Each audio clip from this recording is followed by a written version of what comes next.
Hello there, and welcome to the Sleepy History Channel. Tonight we travel to the roof of the world, a place where the sky sits low and pale, where the sea freezes into a vast white silence stretching further than any forest you have ever imagined, further than any meadow, further than the eye can follow before it surrenders to the horizon. This is the Arctic. And somewhere out across that frozen expanse, a polar bear moves with unhurried purpose, her broad white paws spreading wide against the ice, distributing her weight the way only a creature shaped by millions of years of cold knows how to do. What does it feel like, you might wonder, to be so perfectly made for the edge of existence, to carry within your cells a kind of ancient memory of glaciers, to have been sculpted slowly by an ice age that most of the world can barely conceive of? These are gentle questions, and they need no answers tonight. If you enjoy these gentle journeys, I invite you to like, subscribe, or share a thought below. It helps others find their way here too, one sleepy soul at a time. But for now, simply settle in. The polar bear, as we know her, emerged from a lineage that diverged from brown bears somewhere around 400,000 years ago, though some estimates reach further back into the cool shadows of an even older cold. Over those vast stretches of time, her fur became hollow, each strand a tiny translucent tube that traps warmth close to skin as dark as a winter night. Her body grew dense and broad, her metabolism learning to slow and wait, to sustain itself on the fat of ringed seals hauled from breathing holes in the ice. She became, in the most patient and unhurried way, a creature of the sea as much as the land, classified in fact as a marine mammal, her Latin name meaning sea bear of the north. There is something quietly astonishing in that. A bear who swims open water for days at a time, navigating by some inner compass we are only beginning to understand. And here is the human connection that asks to be felt rather than stated. We too are creatures shaped by deep time, by cold and warmth, and the slow pressure of a world that kept changing around us. When you look at a polar bear moving across the ice, unhurried, massive, perfectly still in her purpose, you are seeing 400,000 years of patient becoming. The frozen horizon stretches on. Somewhere beneath the ice, the Arctic Ocean breathes in its slow seasonal rhythm. The bear pauses, lifts her long muzzle to the air, and reads something there, a story written in molecules, before moving on into the white. Let that image settle around you now, soft as snowfall. Picture a forest at the edge of the world, dense and dark with spruce and fir, the air carrying the particular cold of a sky that hasn't seen full summer in generations. And at the border of those trees, a bear pausing, lifting its broad nose toward the smell of something vast and open. Something made of salt and silence and wind that carries no trace of leaf or soil or anything the forest has ever offered before. This was not a dramatic moment, not a single pivotal instant that history recorded. It was a season, then a decade, then 1,000 years of small adjustments, a population of brown bears living at the northern edge of their world, pressed against landscapes of ice that were growing rather than retreating, slowly cut off from the southern forests, where their relatives still wandered among roots and berries and the comfortable darkness of summer undergrowth. 100,000 years ago, perhaps 150,000, the Pleistocene was deep in one of its great cold pulses, glaciers thickening across the northern hemisphere with a patience that no single creature could perceive, but that every lineage would eventually feel. Ice sheets pressed southward from centers high in what would become Scandinavia and Canada, reshaping coastlines, redirecting rivers, folding the world into a new and unrecognizable configuration. The brown bears living at the frontier of this cold did not choose to become something new. They simply persisted, generation after generation, in a place that was slowly, irrevocably changing around them, and in persisting, they began to change as well. The forest behind them was not disappearing all at once. It was thinning, the way a sound thins when its source moves farther away, until what had been a deep continuous canopy became scattered groves, then isolated stands, then a few hardy birches bending in wind that smelled increasingly of brine and frozen ocean. There was still food at the margins, still the occasional berry patch and grub-rich log, but the ice was there too, every winter extending further, every spring retreating a little less completely than the year before. A bear spending time at that margin was a bear learning, incrementally, the grammar of a different world. The isolation mattered enormously. When a population becomes separated from the rest of its kind, when the forest thins and the ice thickens and the distances between one group of bears and another grow too large for any individual to cross in a lifetime, the slow arithmetic of evolution begins working on that group alone, accumulating changes that the southern bears will never share. The bears at the ice edge were not eating the same things, were not sheltering in the same places, were not losing the same individuals to cold and hunger in the same proportions. A bear whose coat was slightly denser, slightly more insulating, survived winters that killed its thinner furred companions. A bear whose paws were fractionally wider distributed its weight across a harder surface and could move where its siblings could not follow. None of these changes happened suddenly. Each one was a whisper repeated across thousands of generations, a tiny preference in who lived and who did not, compounding in the same direction for so long that eventually the animals standing on the ice bore only a family resemblance to the ones still moving through southern forests. The fur that had been brown and solid became, over that immense stretch of time, something structurally different, each hair hollow, a tube of trapped air that held warmth in a way no solid strand could manage, creating a coat that appeared white or cream or pale gold, depending on how the light fell, a coat designed not by intention, but by the simple logic of survival in a world of white and cold and wind. Claws that had once curved deeply for climbing and digging softened and shortened, becoming tools for gripping ice rather than bark, for holding position on a moving surface rather than ascending a tree. The paw pads roughened with small papillae that acted like the grip of a climber's shoe on wet stone. The body itself shifted, lengthening at the neck, streamlining through the shoulders, redistributing weight in ways that made swimming between ice flows easier and hauling a large seal carcass from the water more efficient. The teeth changed emphasis, the shearing edges growing more pronounced as a diet that had been generously omnivorous, tilted steadily and irreversibly toward meat, toward fat, toward the extraordinary caloric richness of marine mammals insulated against the same cold that the bears were learning to inhabit. All of this took place across what geologists would call a blink, perhaps 10,000 to 20,000 years, and what feels, from the inside of an ordinary human life, like a number too large to hold in the mind all at once. The genetic record carries this story in a way that stopped researchers cold when they first read it clearly, because what the DNA revealed was not a simple separation, not bears going north and staying north in a clean, unbroken line. Irish brown bears, living on an island far to the south and west, carry within their mitochondrial lineage the line passed from mother to offspring across uncountable generations.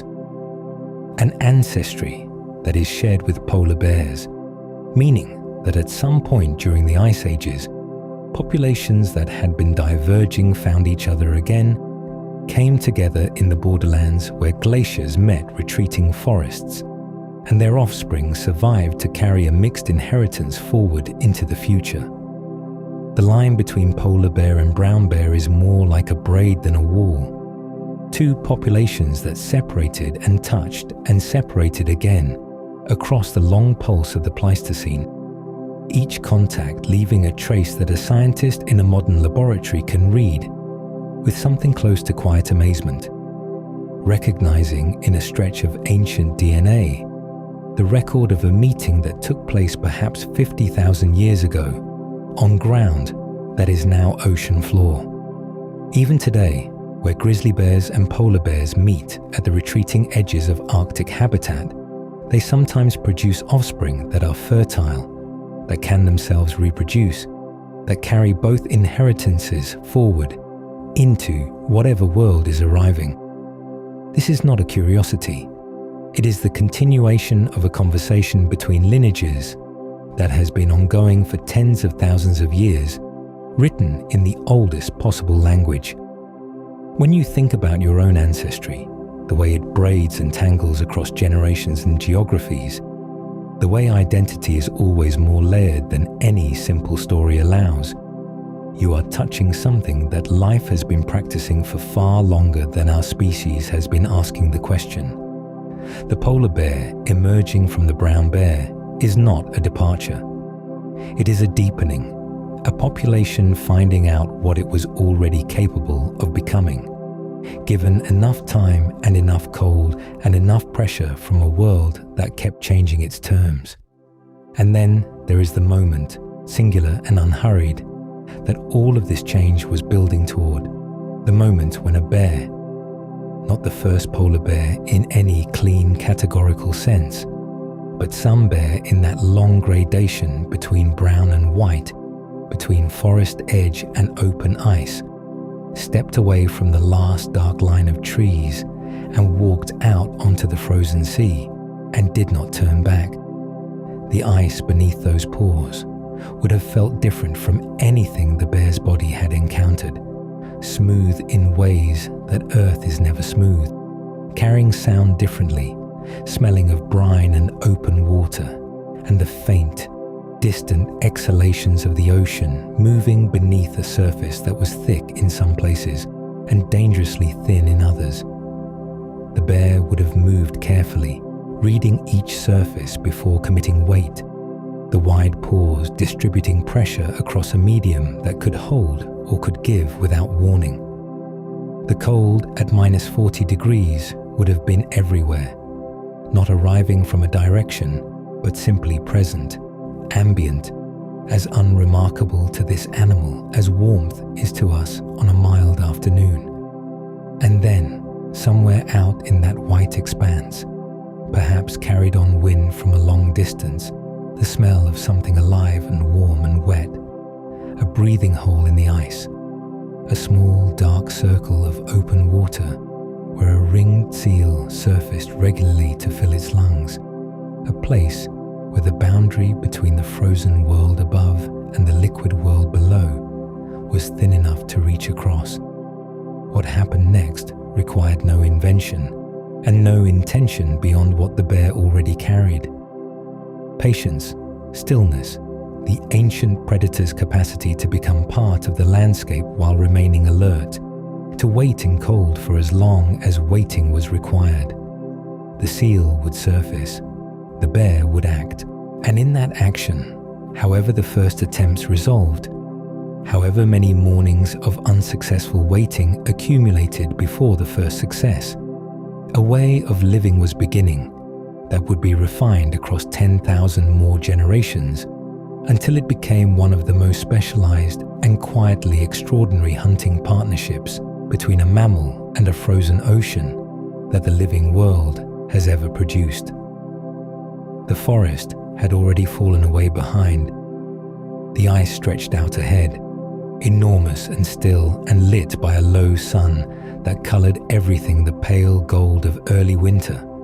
It was enough. It was, as it turned out, everything. Close your eyes for a moment and picture the world as it was 20,000 years ago, not as a distant abstraction, but as a physical weight pressing down on the land beneath your feet, because at the height of the last glacial maximum, the ice was not merely present, but dominant.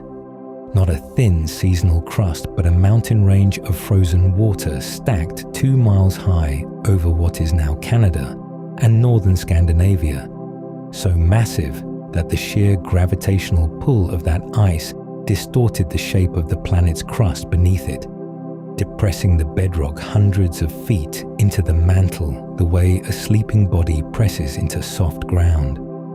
The sky above those sheets would have been a blue so pale it was almost white, and the air so dry and cold that moisture itself was a kind of scarcity, drawn out of the atmosphere and locked into lattices of ice that would not release for another 10,000 years. The ice advanced not with the dramatic urgency we might imagine, but with the slow certainty of geological time, a few feet per year on average, carrying within it the dust of volcanic eruptions and the pollen of forests that no longer existed, pressing southward until the great sheets reached as far as what is now New York City and the Thames Valley, leaving their signatures in scratched bedrock and polished stone faces that you can still run your hand across today. Temperatures across the northern hemisphere averaged perhaps 7 or 8 degrees Celsius colder than they are now, which sounds modest until you understand that this single shift was enough to reorganize the entire distribution of life on Earth, to push biomes hundreds of miles toward the equator, and to leave the high latitudes as a realm defined almost entirely by cold, wind, and the grinding patience of ice. Coastlines existed where no coastlines exist today, because so much water had been drawn up into the ice sheets that the oceans had pulled back nearly 400 feet below their current level, exposing continental shelves that became grasslands and river valleys, draining into seas whose shorelines have since vanished beneath the returning ocean. The entire northern hemisphere was quieter, slower, and more uniformly pale, and the animals that lived in it were shaped by every single one of those constraints, their bodies and behaviors tuned to a world that asked different things of them than the warmer world we know. And yet, within that demanding cold, something extraordinary was happening, something that would ultimately produce the largest land predator of this current age, a creature shaped by and for exactly this kind of cold, inheriting a world that seems inhospitable, but that the emerging polar bear lineage was learning to read as fluently and completely as home. The land bridge that connected what is now Siberia to Alaska was not a narrow causeway, but a broad subcontinent stretching nearly 1,000 miles from north to south, an open steppe tundra landscape called Beringia that existed because so much of the world's water was locked in ice that sea levels dropped more than 300 feet below where they stand today, exposing the shallow floor of what is now the Bering Sea as dry, windswept grassland, threaded through with rivers and shallow lakes. Across this highway moved creatures whose scale we have largely lost the ability to feel intuitively. Mammoths whose shoulders stood 13 feet high and whose curved tusks reached lengths of 15 feet. Their coats a layered system of dense underfur and long outer guard hairs that shed ice and wind the way a thatched roof sheds rain. Woolly rhinoceroses moved through that same landscape, their double horns lowered to sweep snow from frozen grasses, their thick skin carrying a layer of insulating fat that would have made them feel warm to the touch, even in temperatures that would kill an unprotected human in minutes. Giant ground sloths moved more slowly, their bodies the size of modern elephants, their claws so large they walked on the outer edges of their feet. And horses and bison and caribou all cross back and forth in patterns we are only beginning to piece together through ancient DNA drawn from permafrost-preserved bones. For the early ancestors of the polar bear, Beringia was not a crossing point, but a living landscape, a vast connected territory that allowed genetic exchange across a range that modern maps would make seem impossibly vast, because without the oceans, those maps assumed, the high latitudes formed a single continuous world. Pollen preserved in ancient lake beds tells us the plants that grew there: sedges, grasses, patches of dwarf willow, shallow wetlands that bloomed briefly in the Arctic summer and then contracted back under the weight of returning cold. What made the Arctic Ocean different from the ice sheets of the land was not simply its location, but its character, because even during the depth of the last glacial maximum, the polar sea was not uniformly frozen, and the margin where sea ice met open water was a place of almost paradoxical biological richness. Cold water holds more dissolved oxygen than warm water, and the upwelling driven by currents along the ice edge brought nutrients from the deep that fueled blooms of algae growing in and beneath the ice itself. Greenish communities of single-celled organisms that stained the undersides of floes and fed the small crustaceans that fed the fish, that fed the seals, that in turn created the productive hunting ground that a large mammalian predator could exploit. The ringed seal was already present in this world, already adapted to the rhythms of sea ice, already cutting its breathing holes through frozen ocean and hauling itself out to rest and pup in lairs excavated beneath wind-drifted snow. And in the early polar bear lineage, you can see the beginning of a relationship with this animal that would eventually become the defining ecological partnership of the Arctic. The sea ice margin during the glacial maximum likely extended much farther south than it does today, pushing into latitudes that now see open water for most of the year, and this meant that the productive hunting zone available to an ice-adapted bear was geographically enormous, stretching along coastlines of ancient seas whose shapes no modern map can represent. The bear that learned to sit still above a breathing hole, that found its body's fat could sustain it through the long dark months when seals were scarce. That bear passed those adaptations forward not as memory, but as inheritance, folded into bone density and coat structure, and the particular shape of a paw, designed to grip ice rather than forest floor. You can feel something of that inheritance when you watch a polar bear today pause at a breathing hole and drop its chin to the ice, becoming utterly motionless, the patience so complete that the bear becomes almost indistinguishable from the frozen world around it. The woolly mammoth and the cave bear shared the Pleistocene world with the emerging polar bear lineage, and this contemporaneity is worth sitting with for a moment, because it reframes what the polar bear actually is in the context of Earth's history. Cave bears were enormous, some populations producing males that weighed over 1,000 pounds, their skulls so massive and their brow ridges so prominent that early European fossil hunters assumed they had found the remains of dragons or giants. And for tens of thousands of years, these animals denned in the same limestone caves across Europe and Asia, leaving bone accumulations so dense that some sites contain the remains of thousands of individuals layered over generations of seasonal use. The bears that sheltered in those caves were not the ancestors of the polar bear, but cousins of a sort, a parallel experiment in what a large, cold-tolerant bear could become when shaped by northern winters and months of darkness and scarcity. Woolly mammoths were not a curiosity or a relic in this world, but a keystone species, their grazing maintaining the steppe tundra grasslands that supported dozens of other species. their footsteps aerating frozen soil, their dung fertilizing plants that fed everything from small rodents to the lions and hyenas that scavenged mammoth carcasses when cold or age brought them down. In this world, the polar bear lineage occupied a specific and novel niche, the sea ice edge, and this specialization meant that it did not compete directly with the cave bear for terrestrial resources, or with the brown bear populations moving through forested refugia farther south, instead carving out an existence defined by the frozen ocean in a way no other large mammal had managed before or since.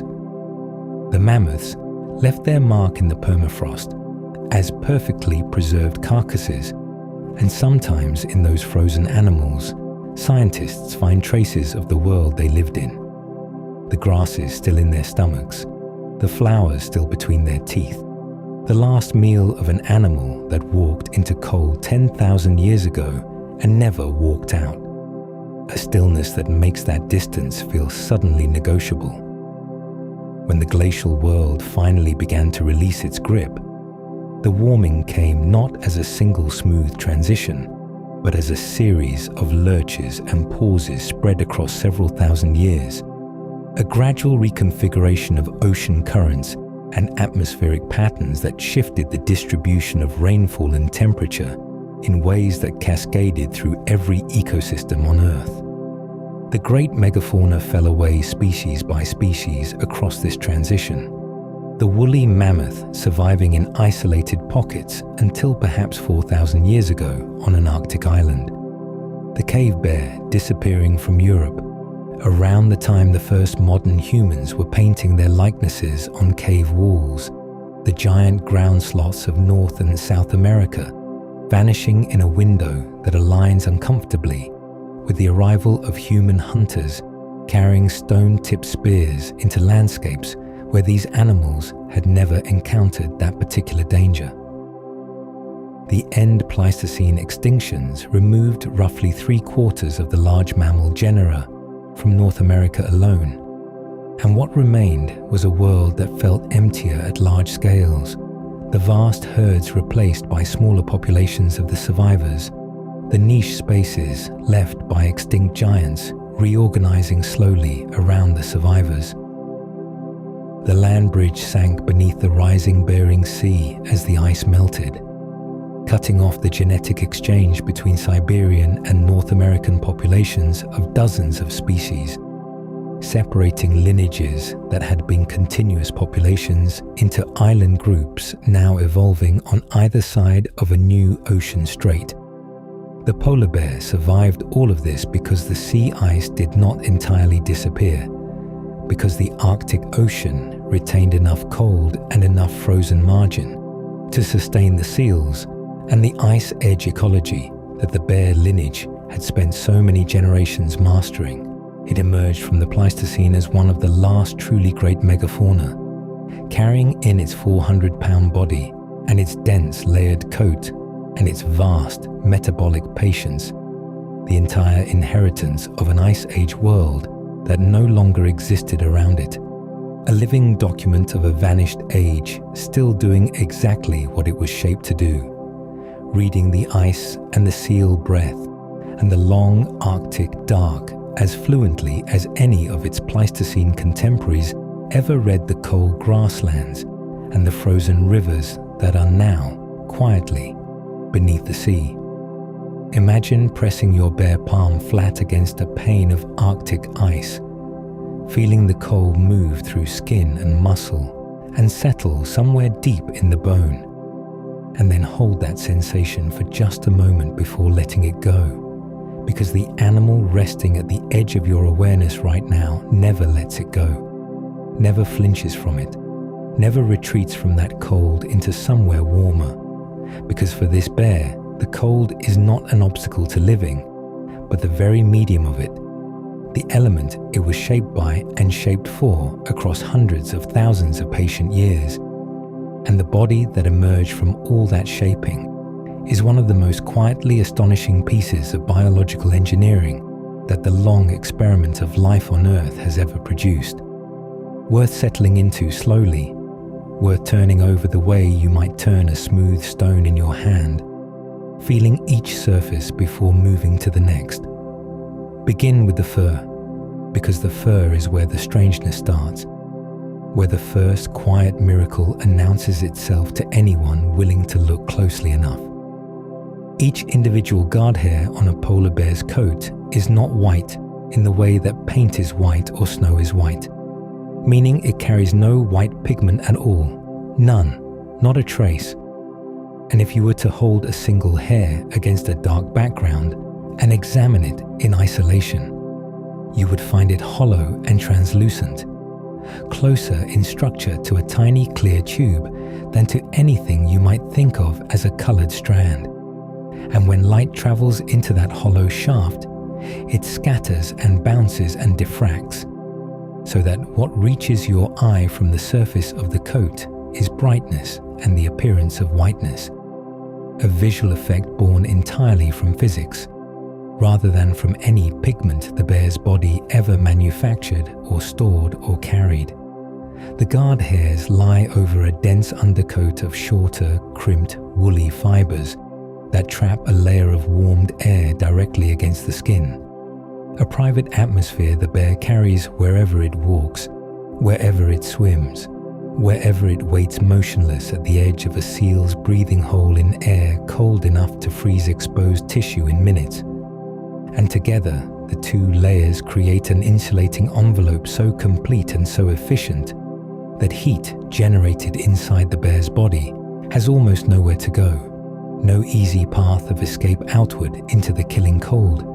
And that containment of warmth is itself a kind of architecture, a structure built from nothing more than fiber and air, and the patient selection of 10,000 generations of bears that survived because they were slightly warmer than the ones that came before. Beneath all of that fur, the skin itself is black, deeply and completely black, and on days when Arctic sunlight slants low across the ice at its characteristic shallow angle, that dark skin absorbs every photon the hollow hairs have gathered and funneled downward, converting pale northern light into warmth with an efficiency that no engineer working today has yet managed to improve upon, so that the bear is simultaneously a scattering lens and a solar collector, wearing its optics on the outside and its absorber just beneath.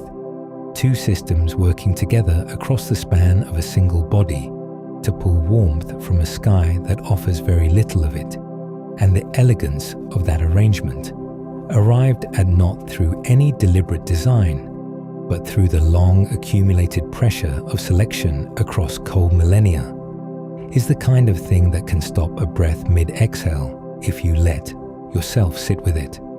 Let yourself sit with it. There is time enough. The ice does not hurry, and neither do we tonight.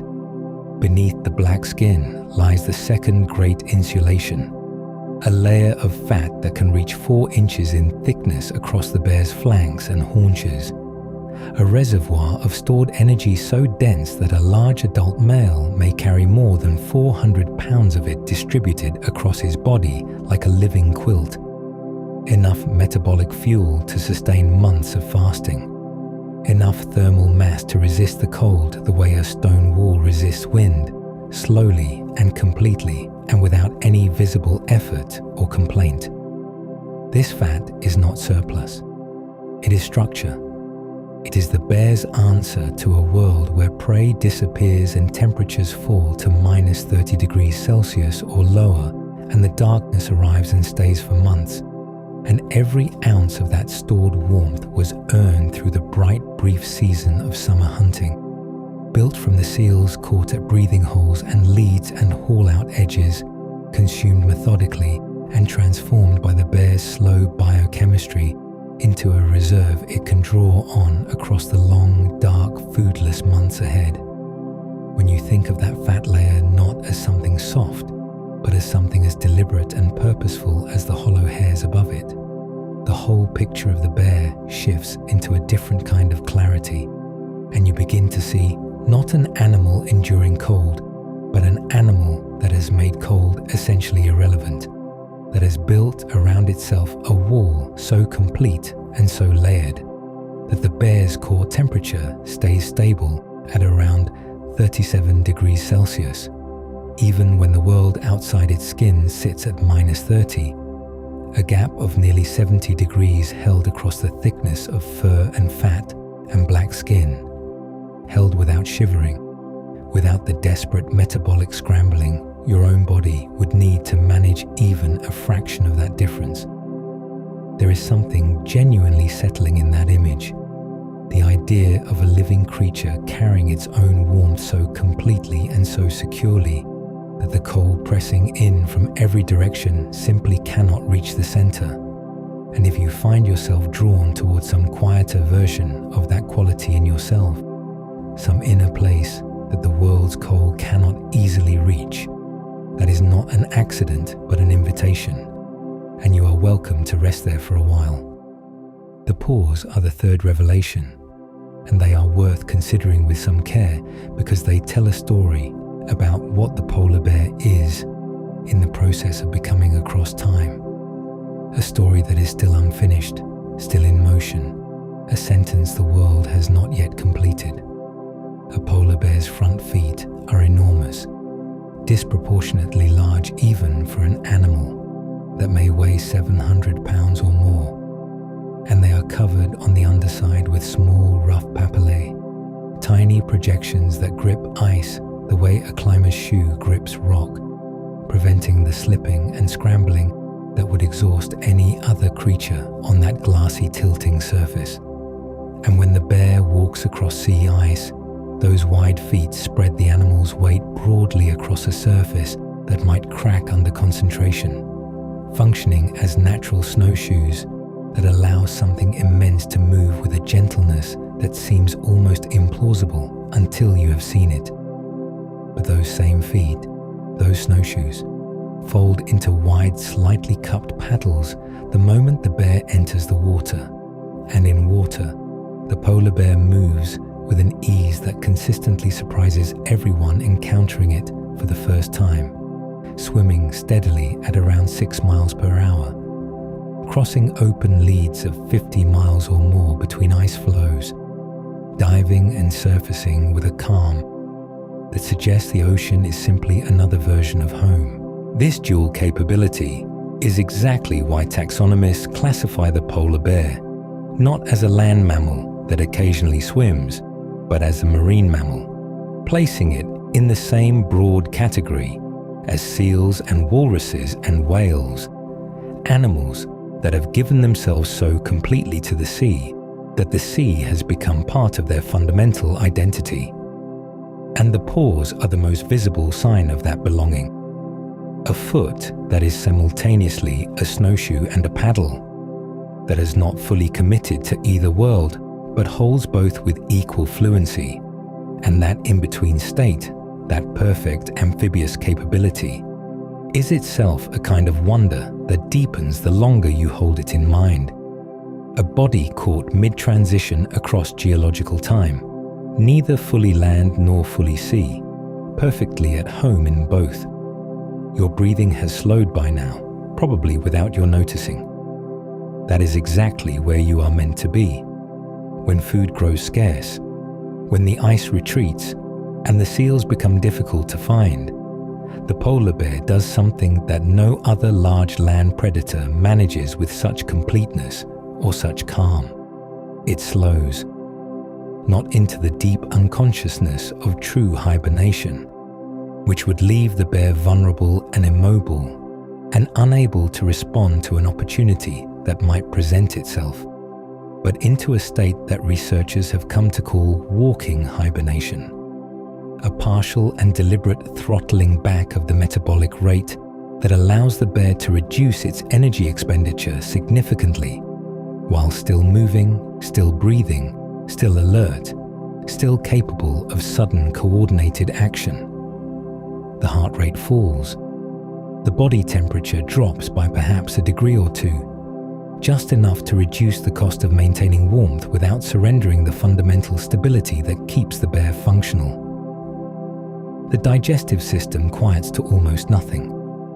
The kidneys shift into a conservation mode so precise and so efficient that the bear can fast for 7 or 8 months without losing significant muscle mass, recycling its own metabolic waste back into usable protein through a biochemical process that researchers are still working to fully map and understand, because the mechanism is genuinely unlike anything else in mammalian physiology at this scale. A bear that has not eaten since the previous autumn can walk onto the spring ice, locate a seal's breathing hole by scent alone, and wait in absolute stillness for hours, patient and alert and metabolically careful, its body running on the reserves of a summer that ended more than half a year ago, its core temperature still holding near 37 degrees, its hollow hairs still scattering the low returning light into whiteness, its black skin still drinking in whatever warmth the lengthening days are beginning to offer. There is a quality of endurance in that image that reaches across the distance between species and asks something of a quieter part of you to recognize it, to acknowledge that the capacity to slow, to draw inward, to trust what has already been stored, is not a failure of ambition, but a form of deep biological wisdom that was shaped across longer spans of time than the mind can easily hold. We too have reserves we do not always remember we are carrying. We too can yield to the lean season without being diminished by it. The bear does not resist the cold, or argue with the darkness, or exhaust itself, trying to be warmer than it is. It accepts the conditions of its world with a physiological grace that is at once utterly foreign and somehow recognizable. And in that acceptance it survives where almost nothing else could, and has been surviving for longer than our entire species has existed on the planet it shares with us. Let that thought settle into you now like warmth moving through a cold room. Slow and even and complete. Picture the bear on the ice in the last light of an Arctic afternoon. Enormous and still, its hollow, translucent hairs gathering the scattered light and returning it to the air as brightness. Its black skin absorbing what warmth the low sun offers, its fat carrying the memory of last summer's abundance as steady heat through the long winter, its vast feet spread wide against the frozen sea, its heartbeat slower and more deliberate than you might expect, its breath rising in a long, quiet column of vapor into air so cold and so clean and so utterly still that the vapor hangs there for a moment before dissolving into nothing. The cold cannot reach the center of that animal. The darkness cannot diminish what it carries. It has everything it needs already, has carried it across centuries and ice ages and the patient, endless work of becoming, and it rests now in the deep quiet of a world made of stillness and cold, and the faint, low sound of ice shifting on the water far beneath. Somewhere out beyond the last visible shore, where the ocean has decided to become something else entirely, the ice begins, and it does not arrive all at once, but comes the way sleep comes, gradually, at the edges first, in thin, transparent sheets that catch the low autumn light and hold it differently than open water does, turning the surface of the Arctic Ocean into something almost mercurial, almost alive with a cold silver luminescence that belongs to no other place on this planet. And by October, when the angle of the sun has dropped so low that it grazes the horizon for only a few hours each day before giving up entirely, those thin sheets thicken and consolidate and lock themselves together into a platform that will, by midwinter, stretch for millions of square miles across the top of the world, a continent of ice that exists only seasonally, that belongs to the ocean even as it rests upon it. And this is the floating world.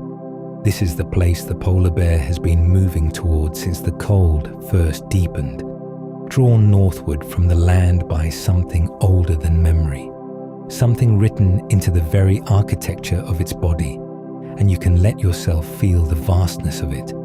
An ocean roofed in white and silent and enormous, resting between the pale winter sky and the deep, cold water below, the kind of silence that has actual weight to it, that presses gently against the ears, a silence made not of absence but of presence, of everything that has agreed to be still at once, and somewhere out across that white immensity, moving with a certainty that needs no compass and no map, is the bear, placing each enormous paw with the quiet confidence of a creature that has always belonged here, that has always known this surface as home. And this is where the year truly begins for the polar bear. Here on the ice in October, here at the start of the long season, when the floating world is solid and the hunting is possible, and the great rhythm of its existence can resume the pattern that has governed its kind for tens of thousands of years, the pattern of freezing and thawing, of forming and breaking apart, of a world that arrives each autumn like a gift and departs each June like the slow withdrawal of a tide. And the bear knows this rhythm not as knowledge, but as something deeper than knowledge, as the very shape of its life, the structure within which everything it does finds its meaning. The sea ice does not hold still. It grows through the months of darkness, thickening from a few centimeters to more than 2 meters in some places, expanding outward until it covers an area larger than the continent of North America.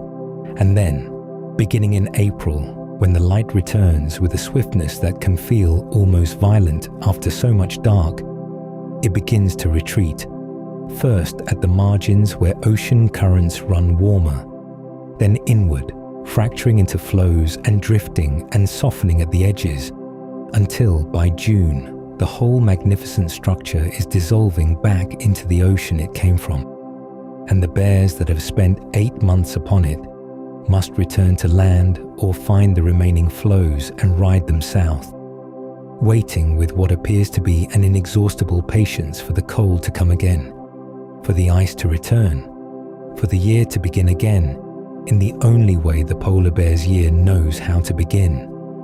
And this annual rhythm, forming in autumn and breaking apart in late spring, is the calendar the polar bear lives by.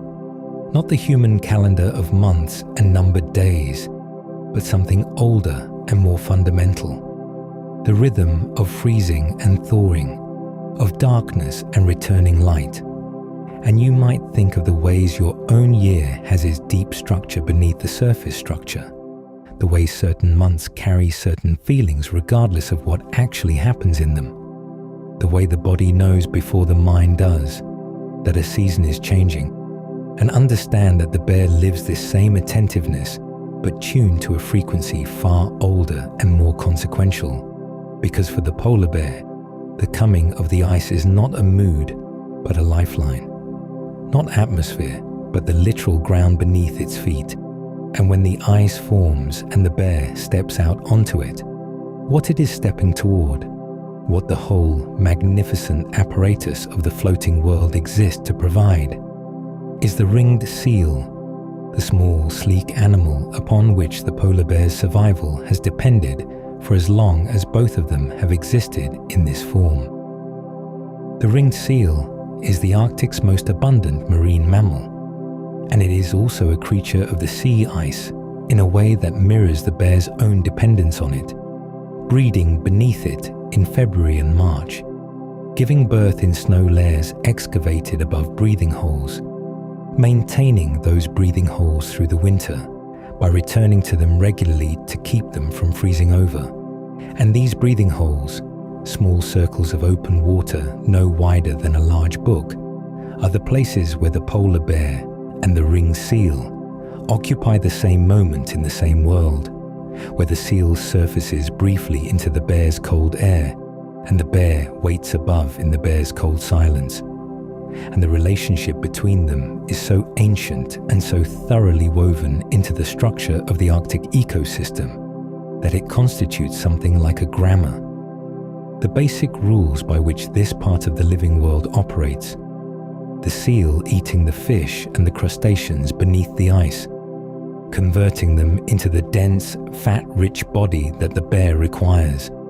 The bear hunting the seal on the ice surface and leaving in the remains of each hunt scraps that feed the Arctic fox that shadows the bear across the ice, waiting at a respectful distance for whatever the great hunter leaves behind, and the whole system turning upon the ice that makes it possible.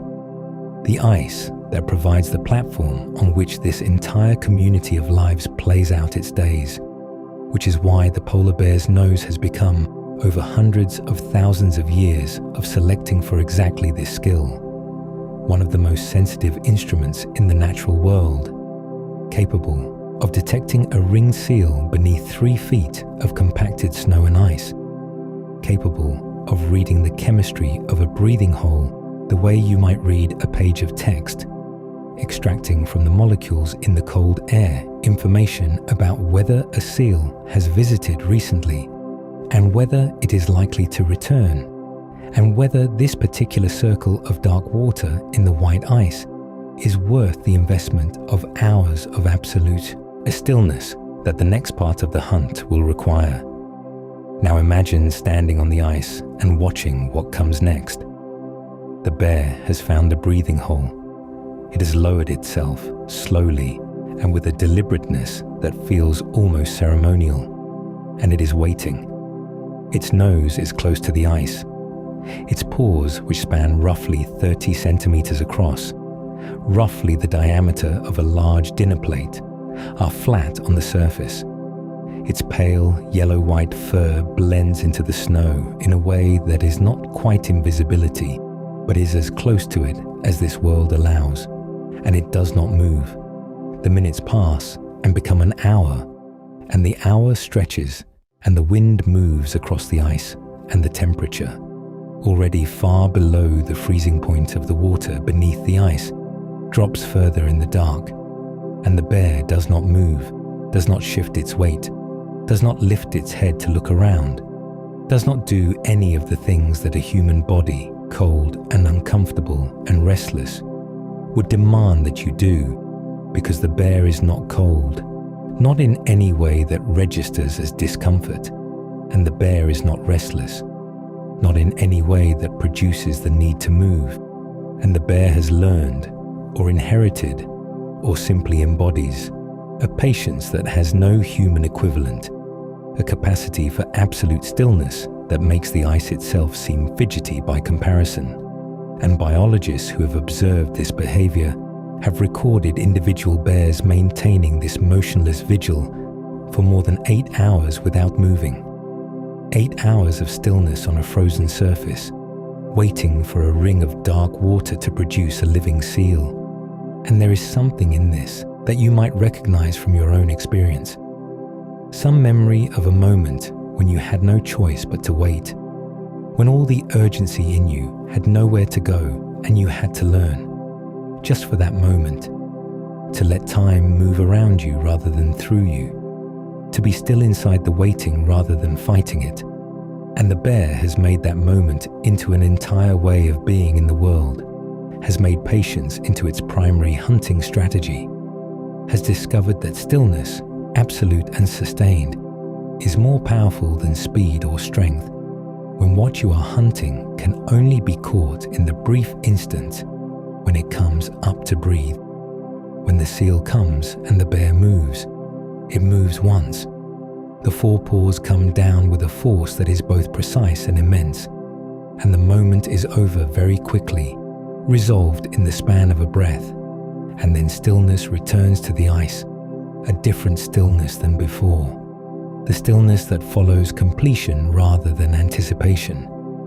And the bear is doing what polar bears do after a successful hunt on the sea ice, consuming what the ringed seal provides, the dense, calorie-rich fat that is everything the bear has been waiting for, the fuel that will carry it through the rest of the winter, the nutrient that makes pregnancy possible, that makes denning possible, that makes the long walk back across the ice in spring possible, and the seal in giving. This has played its part in the same great rhythm that governs the ice and the bear and the Arctic fox, waiting at a careful distance. The same rhythm of forming and dissolving of darkness and light, of a world that sustains itself across enormous reaches of time by keeping its relationships intact. Each creature bound to the others in a net so old and so fine that pulling any single thread would alter everything around it. You are warm right now, and the floating world is very far away.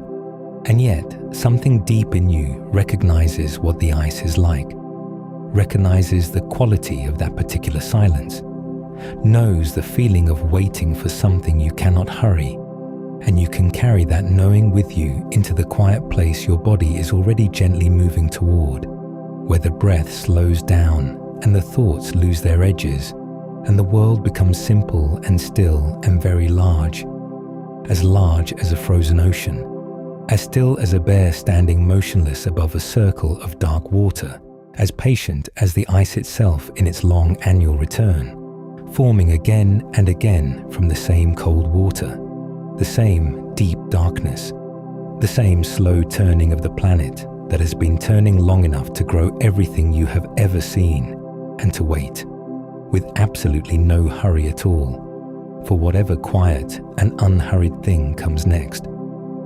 The ground beneath a polar bear's paws is not ice tonight.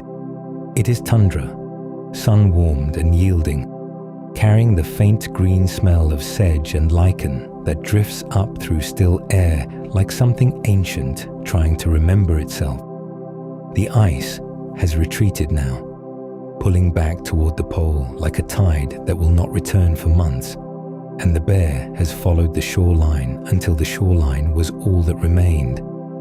And then she simply stopped and sat and waited in a patience so complete, it barely resembles patience at all. It resembles something closer to stone. She has entered a state that biologists sometimes call walking hibernation, a metabolic mode so unusual that it sits outside the tidy categories we normally use for living things, somewhere between sleep and waking, between burning and preserving, and it asks almost nothing of her, except that she continued to exist within it. Her heart rate has slowed, her body temperature eased down by just enough to matter, and she draws on the fat reserves she built across months of hunting on the sea ice, converting stored energy into the slow currency of survival, one quiet hour at a time. The tundra stretches away in every direction, flat and enormous under a sky that in summer barely darkens, and she moves through it unhurriedly, covering ground, resting, moving again, tasting the air, finding nothing she can eat in any quantity that would replace what she is spending. She is not starving in any acute sense. She is simply waiting, the way deep time creatures wait, with a biological confidence that what is needed will return when the season turns, because it always has, because her lineage has threaded this same needle for hundreds of thousands of years and is still here to prove it works.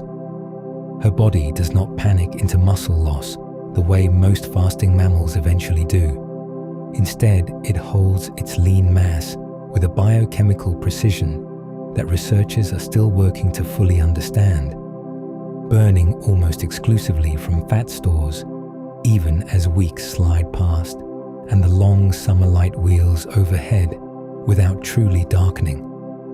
You can feel something in that steadiness, even from a great distance, the particular calm of a creature that has learned, at the level of its very chemistry, to trust the arc of the year and not to spend a single calorie more than the moment requires.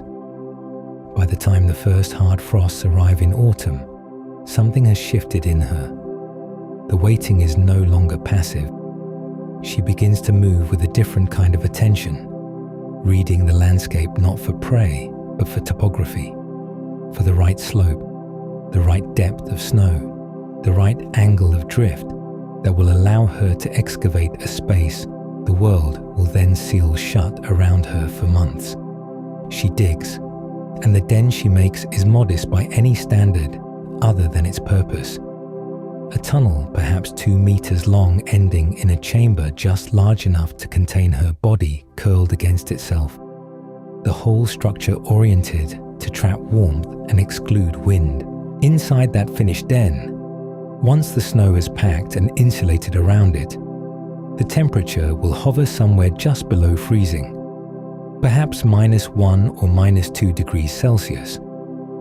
While outside, through the long polar night, the air temperature will fall to -40 and then past it, a differential of nearly 40 degrees of separation bought with nothing but geometry and the physics of still air trapped inside a wall of compressed snow.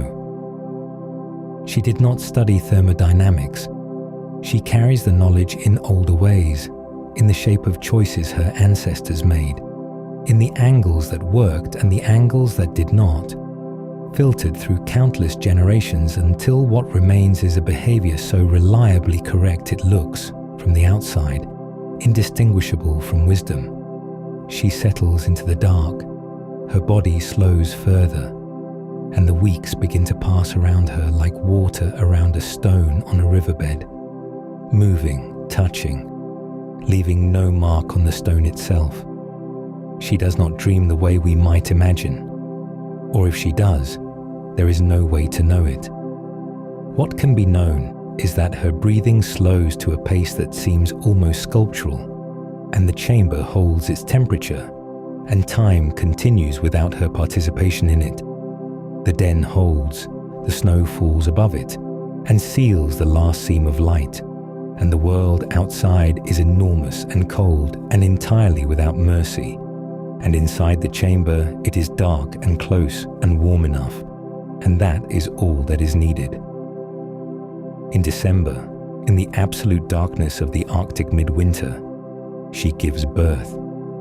The cubs arrive weighing perhaps 450 grams each, less than a pound, smaller than your closed fist, blind, nearly hairless, their skin so thin you can see the blood moving underneath it. By any ordinary measure, they seem impossibly fragile for the environment waiting outside that snow wall, and yet they are exactly sufficient, because the mother is everything they need.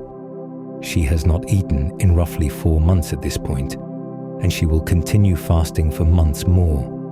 And yet, she produces milk containing roughly 33% fat, compared to perhaps 4% in human milk, so that those tiny trembling cubs will grow at a rate that seems to contradict everything they started as.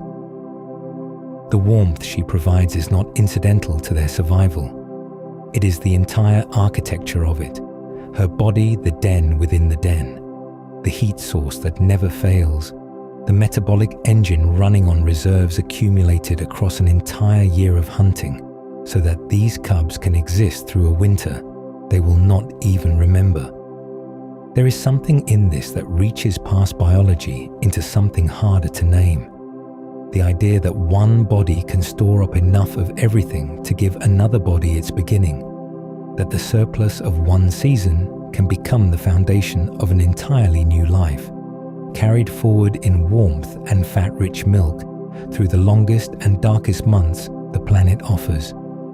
You might find, lying quietly in the dark tonight, that this thought sits with you in an unexpectedly personal way, because most of us were held like that once too, sustained by something larger than ourselves through a period we cannot recall, brought through the cold by a warmth we did not choose and could not have asked for, and emerged into light not knowing yet what had been given or what it cost. March arrives, and the cubs are now roughly the size of a small dog, round and dense with the fat the milk has laid down, their eyes open, their hearing tuned, their small bodies still pressing against the mother with the insistence of creatures who have known nothing but warmth and closeness.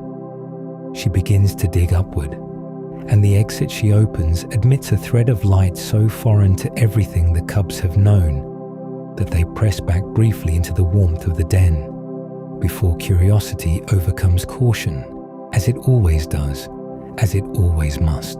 They emerge into a world that is blinding and vast and cold, in a way the den never was. A world of wind and distance, and a sky so large it has no edges, and the Arctic light in March bounces off unbroken white in every direction, sharp and lateral, turning everything it touches into something slightly luminous. The cubs blink and stumble in the snow, staying close to the mother, who stands at the entrance to the den she has just left and takes the air in long, slow reads, her nose processing information her eyes cannot, cataloguing everything within several kilometers that might matter. She has not eaten for somewhere close to 8 months by this moment, and she is lean in a way that is visible even through her coat, her neck longer than it was in autumn, her face slightly narrower. And yet, she is calm, not desperate, moving the way she always moves, with that same unhurried ground-covering patience that is her deepest characteristic. One heavy paw after another across the snow, while the cubs tumble alongside her. The tundra falls behind them slowly as the smell of the sea returns, and with it the particular cold that rises off ice. Cleaner than the cold of the land, drier, carrying salt and distance, and the faint suggestion of open water somewhere beyond the horizon. The cubs have been alive for 3 months, and they have never seen the ocean, never seen the flat white geometry of sea ice stretching to a horizon, never seen a seal, or heard the sound a breathing hole makes when an animal surfaces through it. Everything that defines their species is still ahead of them, still to be learned, still to be tried and failed at, and tried again in the long apprenticeship that follows emergence from the den into the full complexity of an Arctic year. The sea ice in spring carries seals near their breathing holes, and those seals carry the fat that will begin to rebuild what 8 months of fasting has drawn down. And the mother's body already knows this, already orienting toward the hunt with a readiness that has been building since she first pushed her nose out into the cold March air. But the mother has made it to this moment, has carried 2 lives through 8 months of darkness and cold and complete fast, converting the accumulated energy of an entire year's hunting into heat and milk, and the slow endurance it takes to hold still, while the world rearranges itself outside your snow wall. That fact is not a small one. It is enormous in the quiet way that most enormous things are. Not loud, not sudden, but present the way deep time is present, the way the light is present now, falling across the ice in long gold lines as the sun circles low and the world below it settles into the particular piece of something that has endured another winter and come through the other side still breathing, still moving, still entirely itself. Let that settle over you now, like the last warmth before sleep. The image of that family crossing the ice in the early spring light, the long, fast ending, the long year beginning again, everything that was given in darkness now walking forward into the brightness on 4 small, unsteady paws. Beneath the ice, if you let your attention sink through it, through the groaning white surface where the cubs have just taken their first uncertain steps, through the cold brine seeping into the darkening water below, there is a sea that has been keeping its own time, moving at a pace so slow it makes the drift of seasons feel almost frantic by comparison. A vast and hidden body of water that carries within its depths a geological history longer than any story you have ever been told, and stranger too, full of reversals and warmth and ancient life that would astonish you if you could somehow hold it in your hands and turn it slowly in the light. The Arctic Ocean sits at the top of the world like a secret cupped inside a loosely closed fist of continents, nearly enclosed on every side by the slow accumulation of land that has drifted and collided and shifted over hundreds of millions of years, until the sea was almost, but not quite, sealed away from the rest of the planet's waters. Its surface breathes with the seasons, expanding in winter into a great white floor, contracting in summer into something smaller and more fractured and uncertain. But its depths do not change with the seasons, do not hurry, do not respond to any rhythm faster than the grinding of tectonic plates across the mantle below. Down there, the cold is absolute and the darkness is complete, and the seafloor has been holding its quiet for longer than the ice above has existed. Here is something that shifts the scale of things gently but permanently, the way a long exhale can shift how a room feels. The Arctic Ocean as we know it today. This nearly landlocked sea, ringed by Russia and Canada, and Greenland and Norway and Alaska, its waters connected to the Atlantic and the Pacific only through narrow and relatively shallow passages, reached something close to its modern enclosed form only roughly 300,000 years ago. 300,000 years sounds immense until you set it beside the age of the ocean basins themselves, beside the hundreds of millions of years the Pacific has been spreading, beside the long, slow opening of the Atlantic. By those measures, the Arctic Ocean is almost newly formed, a basin still settling into the shape it will wear for the next chapter of geological time. The continents that ring it now were still moving into position across millions of years. The land masses of North America and Eurasia drawing gradually together, closing the pathways that once connected the Arctic freely to warmer waters, until the sea became this cold and nearly isolated place, accumulating its ice, drawing in on itself, learning the particular silence it now holds so completely that it can be mistaken for something that has always been this way. But it has not always been this way. Travel back 55 million years, back to a moment that geologists call the Paleocene-Eocene thermal maximum, a period when vast quantities of carbon entered the atmosphere through volcanic activity and other mechanisms we are still working to fully understand, and the planet warmed dramatically from pole to pole, and the Arctic Ocean becomes something almost unrecognizable. Its surface temperatures rose to what we would today call subtropical warmth.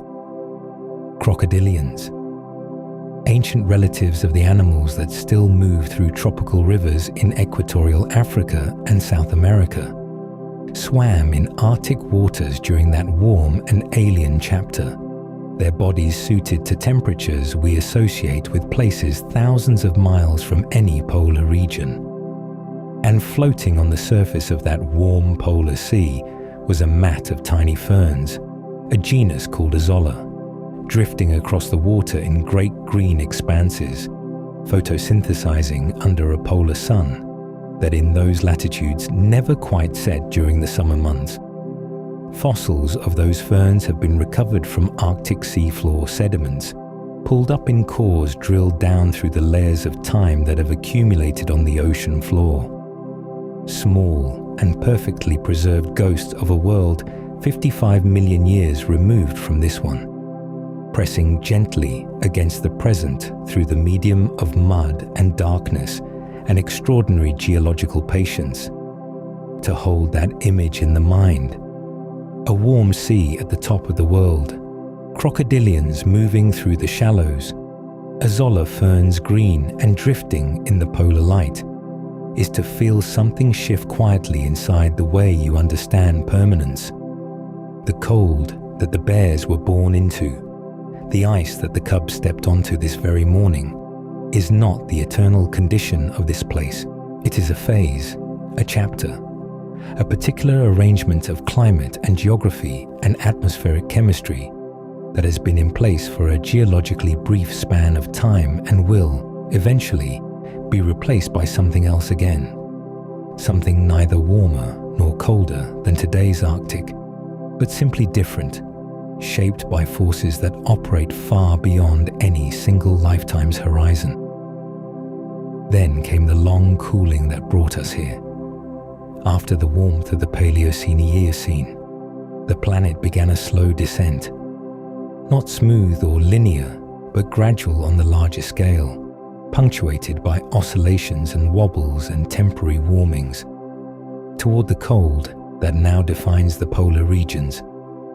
Antarctica glaciated first, that southern continent having drifted into an isolated position at the bottom of the world, surrounded by the circumpolar current that sealed it from warmer ocean water flowing down from lower latitudes, its ice sheets building gradually over millions of years until Antarctica became the frozen continent it is now, a place of such cold and such elevation that it affects the climate of the entire planet. The Arctic cooled more slowly, more reluctantly. Its ocean connected to the Atlantic by passages that allowed warmer water to continue flowing north, even as the global temperature trend moved downward. Over millions of years, those connections narrowed and the circulations shifted, and the ice crept southward, and the Arctic Ocean took on the character it now carries.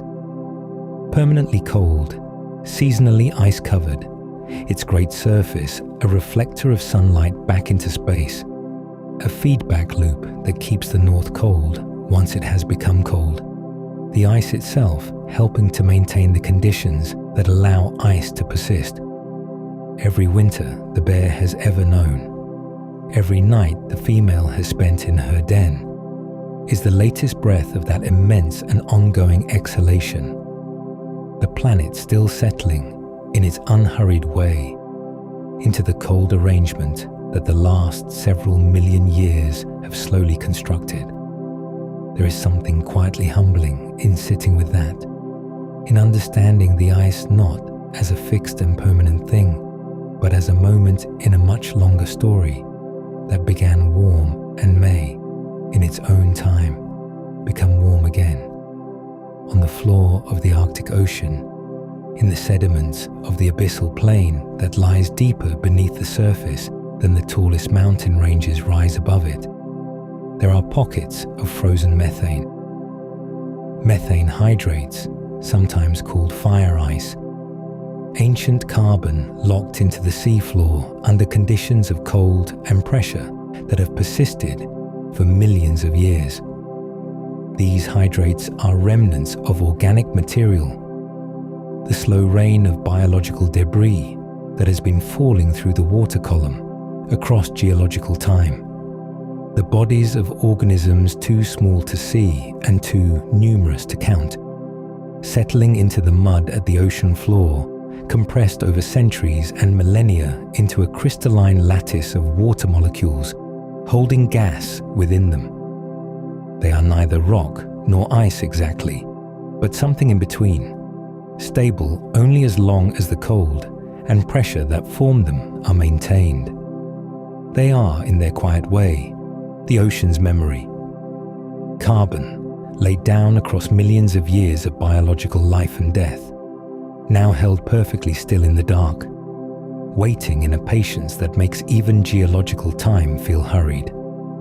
And they are a reminder that the ocean floor beneath the ice is not empty or inert, but alive with accumulated time, layered with evidence of everything that has lived and fallen and settled in the waters above since before the polar cold was a fixed feature of this place. The abyssal plain that holds these hydrates is among the least explored environments on the surface of this planet. More is known about the geography of the near side of the Moon than about the floor of the deep Arctic Ocean. More is understood about the surface of Mars in some ways than about what lies in the permanent darkness below the ice that the bear walks on without any awareness of the history beneath her paws. Submersibles have visited that sea floor briefly, their lights moving through a darkness that had never known any illumination before, and that returned to its familiar dark The moment the lights were switched off and the vessels began their long ascent, the creatures that lived there, pale and slow and adapted to a pressure that would be instantly fatal to any surface life, carry on in that darkness without reference to the seasons, without any awareness of the ice above, without any relationship to the wind or the cold or the particular quality of Arctic light that the bear navigates by. They are part of the same ocean, the same Arctic system, and yet they exist in a world as different from the ice surface as the Paleocene warm sea was from the frozen one. Perhaps that is the deepest thing the Arctic Ocean offers to the mind that is quiet enough to receive it. Not just the geological history, not just the warmth that came before the cold, not just the ancient carbon held in the sediments below, but the sheer layeredness of it all. The way each era and each depth holds its own version of this place simultaneously. The way the same ocean can be a warm subtropical sea and a frozen Arctic basin and an abyssal plain of eternal darkness all at once, depending only on where you are in time and depth. You are here at one particular moment, in one particular layer, watching the light move across the ice, while far below the sediments are slowly, very slowly, still accumulating, still recording, still holding the long patient record of everything this ocean has been and everything it is becoming. The bear does not know any of this, but the water does, in the only way water knows things, by holding them, by layering them down into the dark, by keeping them in the cold and the quiet for as long as time allows. Let that be enough to carry with you into whatever rest comes next. Imagine standing on a coastline so far north that the horizon curves visibly and the last thin wedge of orange light drains beneath the ice on a November afternoon, and then it simply does not come back. Not tomorrow, not the day after. For weeks, and sometimes for months, the sun stays below the rim of the world, held there by a tilt so ancient and so precise that it has been shaping life in this place for millions of years. Earth leans on its axis at roughly 23.5 degrees, a posture it has held since something enormous struck it in the early solar system. And that lean means that as our planet traces its long ellipse around the sun, the poles tip away so completely that for a portion of every year, the geometry of daylight simply cannot reach them. The high Arctic does not experience winter as a dimming. It experiences winter as an erasure. The sky holds a kind of blue twilight for a few hours around midday, a color that has no name in most languages. And then the dark returns, absolute and pressing, and the stars come out so thick they seem to lean closer, as though they too are curious about what survives down here in the cold. The astronomical term for this is polar night, and the word night barely contains what it means in practice, because night implies a coming morning, and here in the high Arctic, above 80 degrees of latitude, there is no morning, not for weeks, sometimes not for months. The sun sinks below the horizon in October and stays there, a distant warmth withheld, while the ice thickens and the darkness accumulates layer upon layer like snowfall in still air. The geometry behind it is elegantly simple. The Earth does not orbit the sun upright, it leans. At moderate latitudes, this produces seasons. At the poles, it produces something more extreme, a full withdrawal of the sun, lasting not days but months, a darkness as complete and as long as any the planet offers. Above 82 degrees north, the sun may remain below the horizon for more than 60 consecutive days. The ice is left alone with the stars and the cold, and it does what cold and darkness ask of it. It grows, spreading outward across the ocean surface, thickening from below, becoming the platform upon which a whole world of life will come to depend, even in the absence of any light at all to see by. Out on that ice, in the middle of polar night, a polar bear is moving. You would not see it easily even if you stood close. White fur against white snow under a black sky. But you might smell it. That faint, warm animal scent that means something alive is here in all this cold. The bear does not wait for dawn. It has no mechanism for waiting in that sense. It moves through the darkness the way the darkness moves through everything else, without urgency, without complaint, simply as a condition of the season that must be navigated. Its eyes can gather whatever low light exists, with a reflective layer behind the retina that amplifies dim photons, but in true polar night, even those adaptations reach their limit, and so the bear shifts its reliance. Scent becomes the primary language. That nose, warmed inside passages lined with highly vascular tissue, can detect a ringed seal's breathing hole through nearly a meter of packed snow, a hole the seal has maintained by surfacing every few minutes to breathe. The bear approaches such a hole with a stillness that seems almost incompatible with its size, placing each enormous paw deliberately, feeling through the pads for the faint vibration of a seal surfacing below. It can hold that stillness for hours. Sound carries differently across ice in the cold, with less distortion and more precision, and the bear reads it. The splash of a seal, the crack of shifting ice, the distant sound of a competitor far across the dark. The world speaks in a register below visibility, and the bear is fluent in that register in a way that no summer creature needs to be. This is what tens of thousands of years of living inside the polar night have made. An animal for whom darkness is not a limitation, but simply the medium of winter. Above the bear, above the ice, something extraordinary is unfolding in the upper atmosphere, and the bear does not look up at it, and somehow that makes it more beautiful, not less. The aurora borealis arrives without announcement. Charged particles streaming outward from the sun in the solar wind encounter the Earth's magnetic field and are guided along field lines down toward the poles, funneled into the upper atmosphere at altitudes between 100 and 300 kilometers. There, they collide with molecules of oxygen and nitrogen, and those collisions release energy as light. The color depends on altitude and which gas is struck. Oxygen at lower altitudes glows green, the color most often seen, while oxygen higher up produces red, and nitrogen contributes blues and purples and curtains of pale white that ripple and fold across the sky as though some enormous weightless fabric were being slowly shaken out.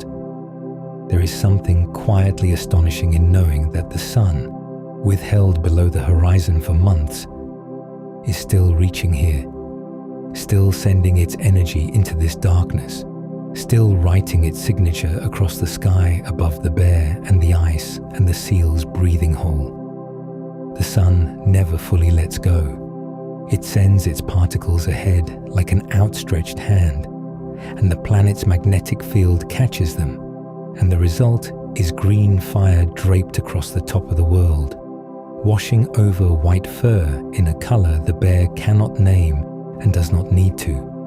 You can name it, and you can hold it.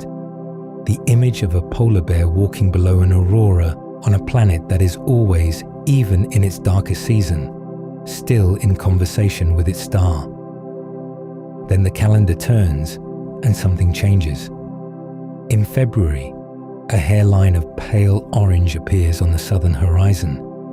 It lasts perhaps 20 minutes the first day, perhaps 30 the second, building with a steadiness that seems slow and feels enormous.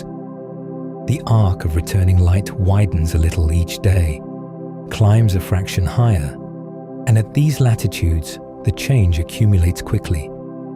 each day adding not minutes of light but tens of minutes, the horizon brightening earlier and holding that brightness later, until one morning the actual disk of the sun appears, just barely, just for a few minutes, orange and flattened by atmospheric refraction, sitting on the rim of the world like something surfacing from below.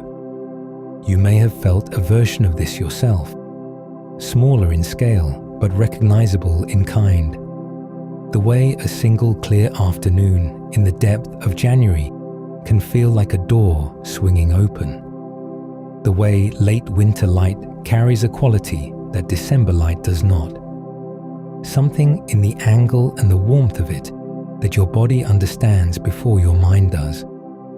Multiply that feeling by weeks of absence, by months of polar darkness, and you approach something of what the return of the sun means here. It is not a metaphor. It is a structural event in the biology of everything that lives in this place, and everything responds to it on a cue measured in the rate of change of photoperiod, rather than its absolute value, on an instrument tuned over immense spans of time to read the first faint signs of the returning arc. And then the arc tips past equilibrium and something almost incomprehensible begins. The sun stops setting. It circles the sky. At midnight, it is still there, lower, casting long amber light from a strange angle, throwing shadows that point in directions that feel wrong, but present and warm and undeniable. The midnight sun fills the Arctic summer with a quality of light that has no equivalent elsewhere, coming from every angle in slow rotation, turning midnight into something resembling late afternoon, pressing into every corner of the landscape and refusing to leave. Everything that lives here must find a way to reorganize around this abundance. Plants photosynthesize around the clock. Shorebirds call at 2 a.m. because their bodies do not register the hour, only the light. And the light says it is time to sing.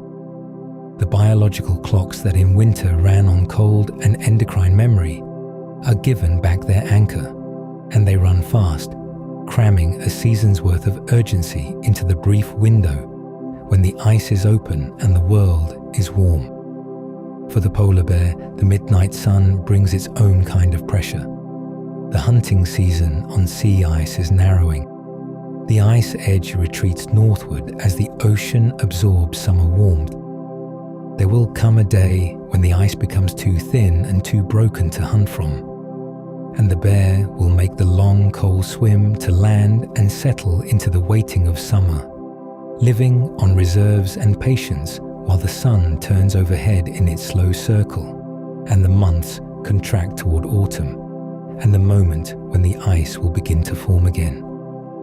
Let that image rest with you now, the white bear casting a shadow that swings in a full slow circle, the sun that will not set, the ice that holds even in all that light. 6 months of darkness and 6 months of sun. A rhythm so extreme it seems like something from the edge of what is possible. And yet, it has been turning here for millions of years, long before the bear existed to walk beneath it, long before anything looked up at the aurora and felt wonder. The earth tilts, the sun withdraws and returns, the ice forms and opens.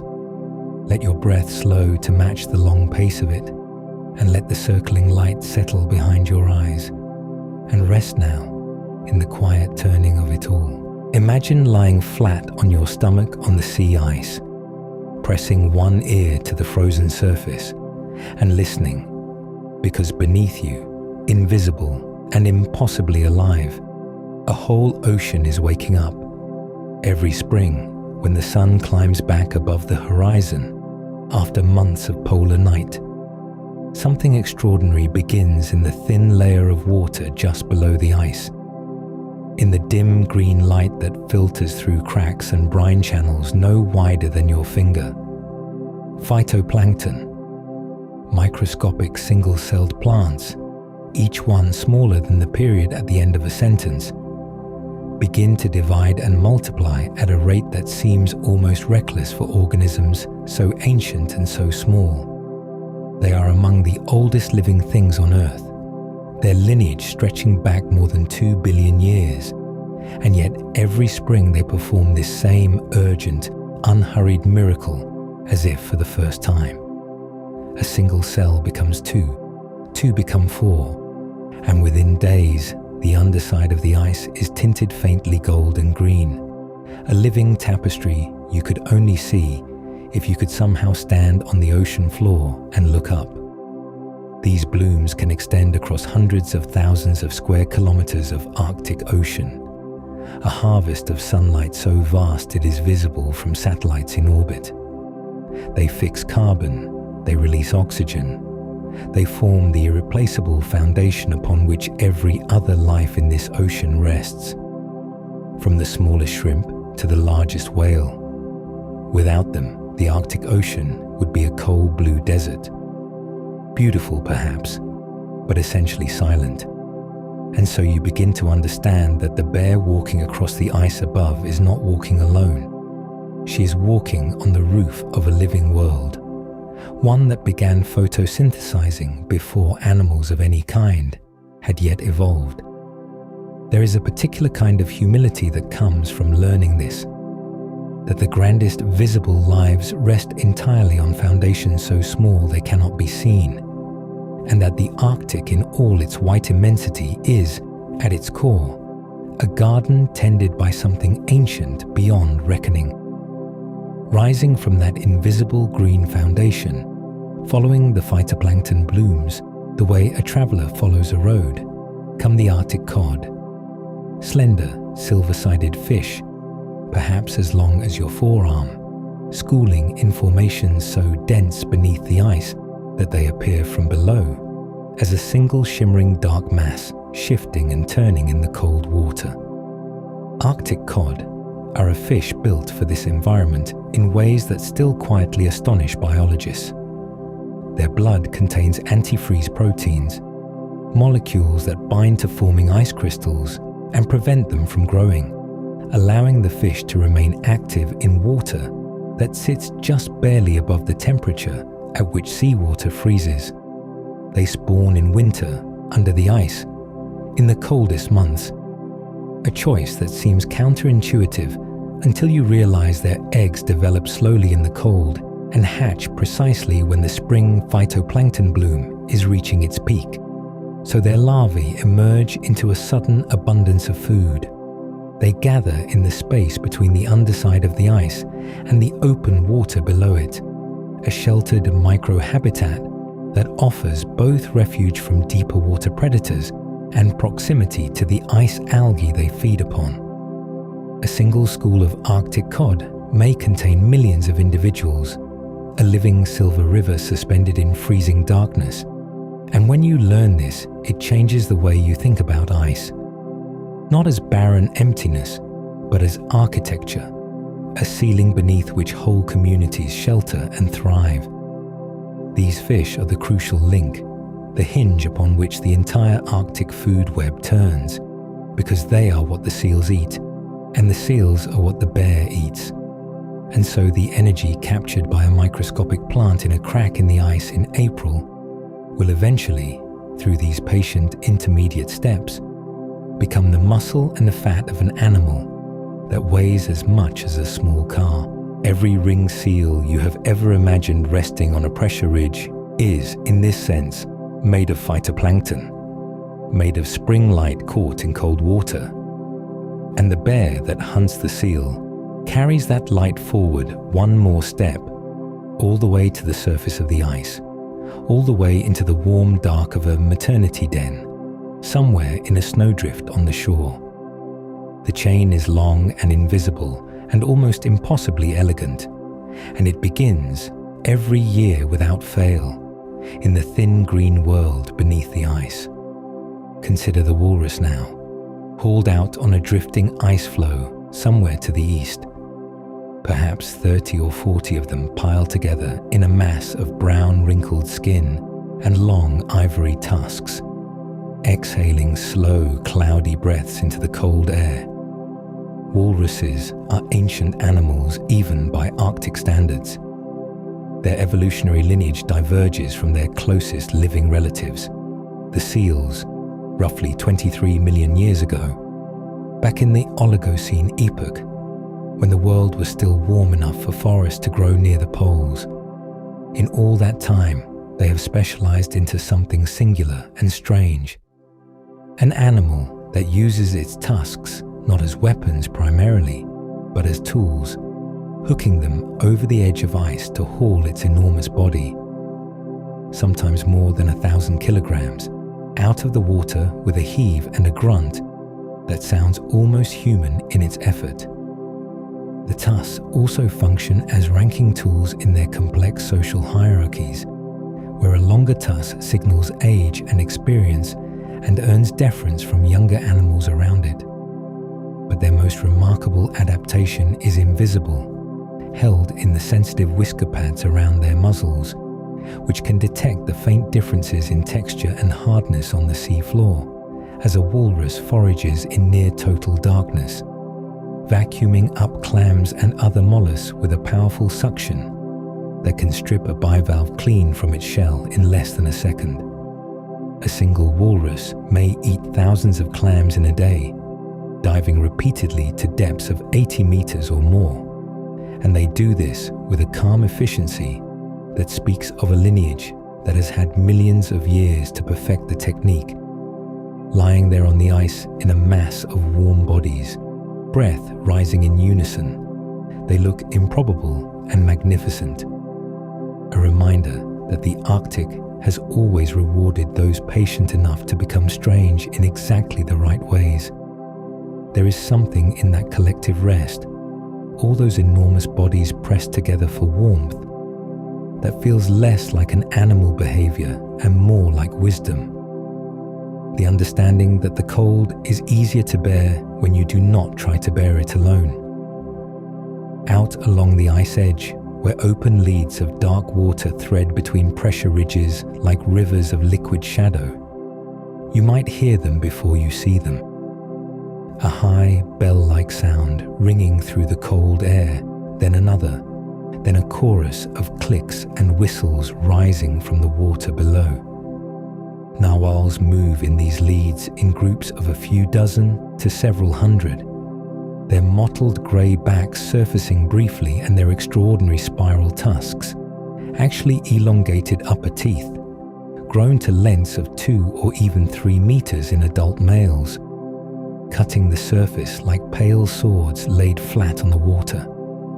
The tusk is one of the most studied mysteries in mammal biology, covered in millions of sensory nerve endings that can detect subtle changes in water temperature, salinity, and pressure, and perhaps the electrical fields of nearby fish, making it less a weapon than an extraordinarily refined sense organ, projecting directly forward from the animal's face. Their vocalizations travel kilometers through the cold water, bouncing off ice and the seafloor, carrying information about ice conditions, food sources, and the location of companions in a world where visibility is often measured in meters. They are among the deepest diving mammals on Earth, descending more than 1,500 meters to hunt Greenland halibut in the lightless deep, and they do this routinely, surfacing again into the Arctic air with a calm that belies the extraordinary pressure their bodies have just endured. Watching a narwhal surface in a lead on a clear Arctic evening, the low sun catching the length of that strange tusk, you feel something that is not quite awe and not quite recognition, but sits somewhere between the two. A sense that the universe has been experimenting with life for a very long time, and that some of its most surprising results are still here, still breathing, still listening to each other across cold, dark water. Come ashore now, up onto the tundra that borders the sea ice in summer, and the web does not end. It simply changes texture. Here the snowy owl sits on a raised hummock of frozen ground, white and still as a stone, watching the surrounding plain for the small dark shapes of lemmings moving through the sedge grass below. Lemmings are the engine of the terrestrial Arctic, cycling through population booms and crashes on a rough 3 to 5 year rhythm that no one fully understands. And when they are abundant, the entire land-based food web responds as if a signal has been sent. Snowy owls lay larger clutches of eggs. Arctic foxes raise bigger litters. Rough-legged hawks arrive in numbers. And the tundra hums with a productivity that feels almost tropical in its intensity. The Arctic fox is perhaps the most versatile predator in this system, equally at home following a polar bear across the sea ice to scavenge seal scraps as it is hunting lemmings on the tundra. Its thick white winter coat replaced in summer by a thinner brown one that matches the earth it walks on. A wardrobe change that takes weeks and leaves the fox looking briefly patchy and a little undignified, which somehow makes it feel more relatable. The snowy owl, for its part, is a predator so well adapted to this landscape that it does not migrate south in the conventional sense, but instead drifts with the food, moving only as far as necessary to find enough lemmings to survive the winter. And in years when the cycle crashes and lemmings are scarce, young owls appear thousands of kilometers from their tundra birthplaces, landing in farm fields and coastal marshes, blinking in the unfamiliar light, carrying the Arctic with them into places that have never felt it before. These land-based lives intersect the bear's world at the margins, in the places where ice meets shore and shore meets tundra. And in those margins, energy flows between systems in ways that are still being mapped and understood by scientists who spend their careers in this cold and magnificent place. When you stand at that margin yourself, the wind coming off the ice and the smell of tundra flowers just barely reaching you from behind, you feel the whole connected weight of it. Plankton to cod, to seal to bear, lemming to fox to owl, all of it threaded together by cold and light and the slow, reliable turning of the seasons. A community so old and so intricately balanced that it seems less like a collection of individual species and more like a single vast organism breathing in and out across the top of the world, patient and whole and asking nothing of you but your attention. Picture for a moment the soft, damp forest floor of a world that no longer exists, somewhere in what we now call Europe, roughly 20 million years ago, where the light filters down through tree ferns and broad-leafed canopies in long golden shafts, and the air carries the smell of wet earth and flowering things, and moving quietly through the undergrowth is a creature no larger than a medium-sized dog, compact and alert, with a long body close to the ground, and a face that holds, if you look carefully, the very faintest suggestion of something familiar, something that will one day, across the long patience of geological time, become the bear you know. That creature, which we call Ursus, was not yet a bear in any sense we would recognize today, and yet it carried within it the living blueprint of an entire lineage, the ancestor from which all modern bears, all 8 species spread across the continents, would eventually descend. It moved through a Miocene world that was warmer and wetter than the one we inhabit, a world full of forests and shallow inland seas, and it ate what it could find, insects and fruit and small creatures, and it had no particular awareness of the immensity of the story it was beginning. That is always how deep time works. No single creature knows it is the first chapter of something vast. And yet here, in the quiet of this ancient forest, in the unhurried movements of a small, climbing, dog-faced creature, the whole long story of bears was just beginning to be written, letter by patient letter, across millions and millions of years of slow change and adaptation and branching, each generation a sentence, each epoch a page, each era an entire chapter in a book that is still being written today in the ice and the forest and the high mountain meadows where bears still walk. There is something genuinely settling about holding that image. The small ancestor moving through its warm green world, entirely unaware that it is the origin point of something so much larger than itself, the way any beginning is always smaller and quieter than the thing it eventually becomes. From that small dog-like ancestor, the bear family began its long and branching journey across geological time, feeling its way into new landscapes as continents shifted and climates breathed in and out across millions of years. Perhaps no chapter of that journey carries a quieter kind of wonder than the era of the cave bear, Ursus spelaeus, a creature that moved through European forests and mountain valleys during the Pleistocene, that great epoch of ice and fluctuation that shaped so much of the living world we inherit today. The cave bear was enormous in every sense, standing perhaps 1.5 meters at the shoulder, with a broad, heavily domed skull and a body built more for endurance than for speed, its teeth shaped for grinding tough vegetation rather than tearing flesh. It was, in the main, a plant eater, a grazer of roots and coarse greens, and whatever the forests and valleys of Ice Age Europe offered through the turning seasons. And it shared that world with people.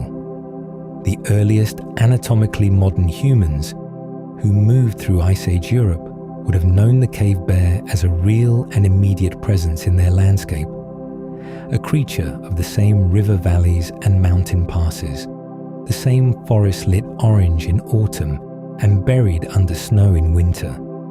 Cave bear bones have been found deep in caves across Central and Southern Europe, sometimes in numbers so considerable that the floors of those chambers became layered with the accumulated record of generations upon generations of animals that had sought shelter there, resting in the dark and the cold over spans of time almost too long to picture. Roughly 24,000 years ago, the cave bear was gone. The reasons belong to the slow interplay of a warming climate and shifting vegetation that marked the close of that Pleistocene chapter, a world in transition that many large animals could not follow through the narrow passage of change. The cave bear disappeared quietly into the fossil record, leaving only stone and bone as evidence that it had ever stood in a European forest at dusk, exhaling fog into the cold air, enormous and unhurried and entirely real. There is nothing mournful in that fact when you hold it from this distance. Only the recognition that deep time is full of arrivals and departures, each one part of the same long, patient unfolding. Across the Atlantic, in the vast and varied landscapes of Pleistocene North America, a different chapter of the bear family's story was being written by a creature of even more remarkable scale. Arctodus simus, the short-faced bear, was by many measures the largest terrestrial mammalian carnivore that continent has ever known. An animal of such physical authority that imagining it in a living landscape requires a deliberate slowing of the mind. Standing at full height, it would have reached perhaps 3.5 meters, and on all fours, its long, pillar-like legs carried its body in a manner quite different from the rolling gait of modern bears. A faster, more ground-covering stride, efficient over open terrain. It ranged across grasslands and open woodland edges during the Pleistocene, sharing the continent with mammoths, giant ground sloths, enormous bison, and the whole extraordinary catalogue of large animals that filled North American ecosystems before the Great Extinction came. Whether Arctodus was primarily a hunter, a powerful and opportunistic scavenger, or some blending of both depending on season and circumstance, is something paleontologists continue to explore with care and patience. What is clear is that it was a presence of considerable weight in the world it occupied, an animal around which the movements of other creatures would have been quietly organized. Like the cave bear across the ocean, the short-faced bear did not outlast the Pleistocene. The great extinction that swept so much of the megafauna from North American landscapes, driven by warming, by the contraction of the open grasslands these animals needed, and by the arrival of human hunters moving through a world of animals that had never learned to be afraid of a two-legged predator, brought the short-faced bear's long lineage to a close. It had lasted for millions of years, crossing the continent in its unhurried, ground-covering way. It vanished within what geology would call an eye blink. The plains it once walked are quieter for its absence, though the grasses that now cover those plains carry no memory of what once moved across them. Through the Pliocene and into the Pleistocene, as climates cooled and warmed and habitats expanded and contracted across the globe, the modern bear species were gradually finding their distinct shapes. Populations became separated by mountain ranges, sea crossings, the advance and retreat of glaciers, and the slow drift of forest into grassland and back again. In that isolation, generation by generation, bodies and behaviors shifted in response to what each particular landscape offered and asked for. The sun bear, smallest of the living family, settled into the warm lowland forests of Southeast Asia, learning the patient, close attention of a creature that finds its living in tree roots and bark and the nests of forest insects. The sloth bear of the Indian subcontinent developed an extraordinary vacuum tube mouth for drawing termites from their mounds, a specialization so refined it seems almost like a separate invention arrived at through a completely different lineage. The spectacled bear, sole surviving bear of South America, found its quiet niche in the cloud forests and high slopes of the Andes, a largely solitary animal moving through a landscape of extraordinary vertical range. Each of these transformations took thousands of generations and unfolded at a pace that was entirely invisible to the individuals living through it. No single bear ever knew it was becoming something new. The change happened in the accumulated distance between one world and another, pressed into bodies by the slow logic of what each environment rewarded and what it made difficult, over spans of time so great that the word gradual barely begins to cover what actually occurred. This is the patient arithmetic of evolutionary time, and there is something about the bears, large and deliberate and unhurried as they move through the world, that seems to carry the tempo of that process in their very way of being, as though the slowness of deep time is still somehow present in the rhythm of a bear moving through a forest, unhurried and entirely absorbed in the immediate world around it. You may have felt something like that yourself, in a moment of particular stillness, the sense that the present is not separate from deep time, but is simply the most recent expression of it, the newest surface of something very old. And then there is the polar bear, the youngest member of this ancient family, the most recent species the bear lineage has produced. Where the rest of the family tree was shaped across tens of millions of years, the polar bear's divergence from the brown bear lineage is measured in hundreds of thousands of years. Recent, in geological terms, almost immediate, like the final note of a long and complex piece of music arriving just now into the silence. The split is thought to have occurred somewhere between 100,000 and 500,000 years ago, though the precise timing continues to be refined by scientists working carefully through the evidence held in ancient bones and the molecular archive of living DNA. In that span, a bear adapted itself to one of the most extreme environments on Earth, developing the white coat that holds warmth and offers concealment against snow and ice, the elongated neck built for reaching into the water, the partially webbed paws that make it a capable swimmer across open Arctic leads, the extraordinary metabolic patience that allows it to fast for months and emerge to nurse young in the long dark of an Arctic winter. All of that change, remarkable as it feels when you list its components, happened within what the bear family's full 20 million year history would register as very little time at all. The polar bear is the living edge of a story that began with a small, dog-like creature moving through a warm Miocene forest, passed through giants that shared the Pleistocene world with our own distant ancestors, diversified across a slowly rearranging planet as habitats fragmented and species found their particular corners of the world, and arrived, most recently, at an animal of white fur and cold water stillness, drifting on the sea ice at the very top of the world.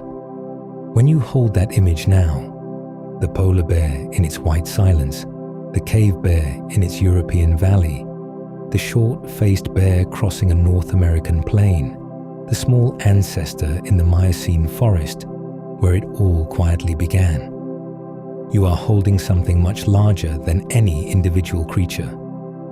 You are holding time itself, arranged in the shape of a family, moving unhurried through the long, patient dark of deep history, arriving in the present with the same gravity and calm it has always carried. Let that be the thought you carry into sleep, that the bears have been here in one form or another for 20 million years, and that their story is still gently unfolding, one slow generation after another, in forests and on ice and in the warm green margins of the world. Close your eyes for a moment and let the image settle in. Somewhere far to the north of wherever you are lying, a large male polar bear is moving across open sea ice at a pace that belongs to another order of time entirely. His great body rocking slightly with each step, his breath misting into air so cold and so still that the mist hangs for a second before dissolving, and around him in every direction there is nothing but the white flat of the ice, the dark line of open water at the horizon, and a silence so complete that it seems less like the absence of sound and more like the presence of something else entirely, something older and slower and harder to name. He has been walking like this for hours. He will walk for hours more. There is no visible destination, no urgency in his movement, no trace of impatience in the slow swing of his enormous head as he scans the surface ahead of him for the faint discolorations and pressure variations that a seal might leave near a breathing hole. He is entirely alone, and this aloneness is not incidental to his existence. It is the very shape of it, the medium through which he moves the way a fish moves through water. Polar bears are among the most profoundly solitary large mammals on the planet, and understanding that solitude is one of the keys to understanding what kind of interior world a polar bear might carry. A mature male may range across a territory encompassing more than 100,000 square kilometers of sea ice and open lead over the course of his lifetime, following the movements of seal populations as they shift through the year, guided by senses and accumulated knowledge that we are only beginning to appreciate in their full complexity. Two bears might share the same nominal territory and go years without crossing paths. Solitude is not loneliness here. It is the architecture of a life shaped by a landscape that is too sparse, too vast, and too seasonally unpredictable to support the dense social groupings that forests and grasslands allow.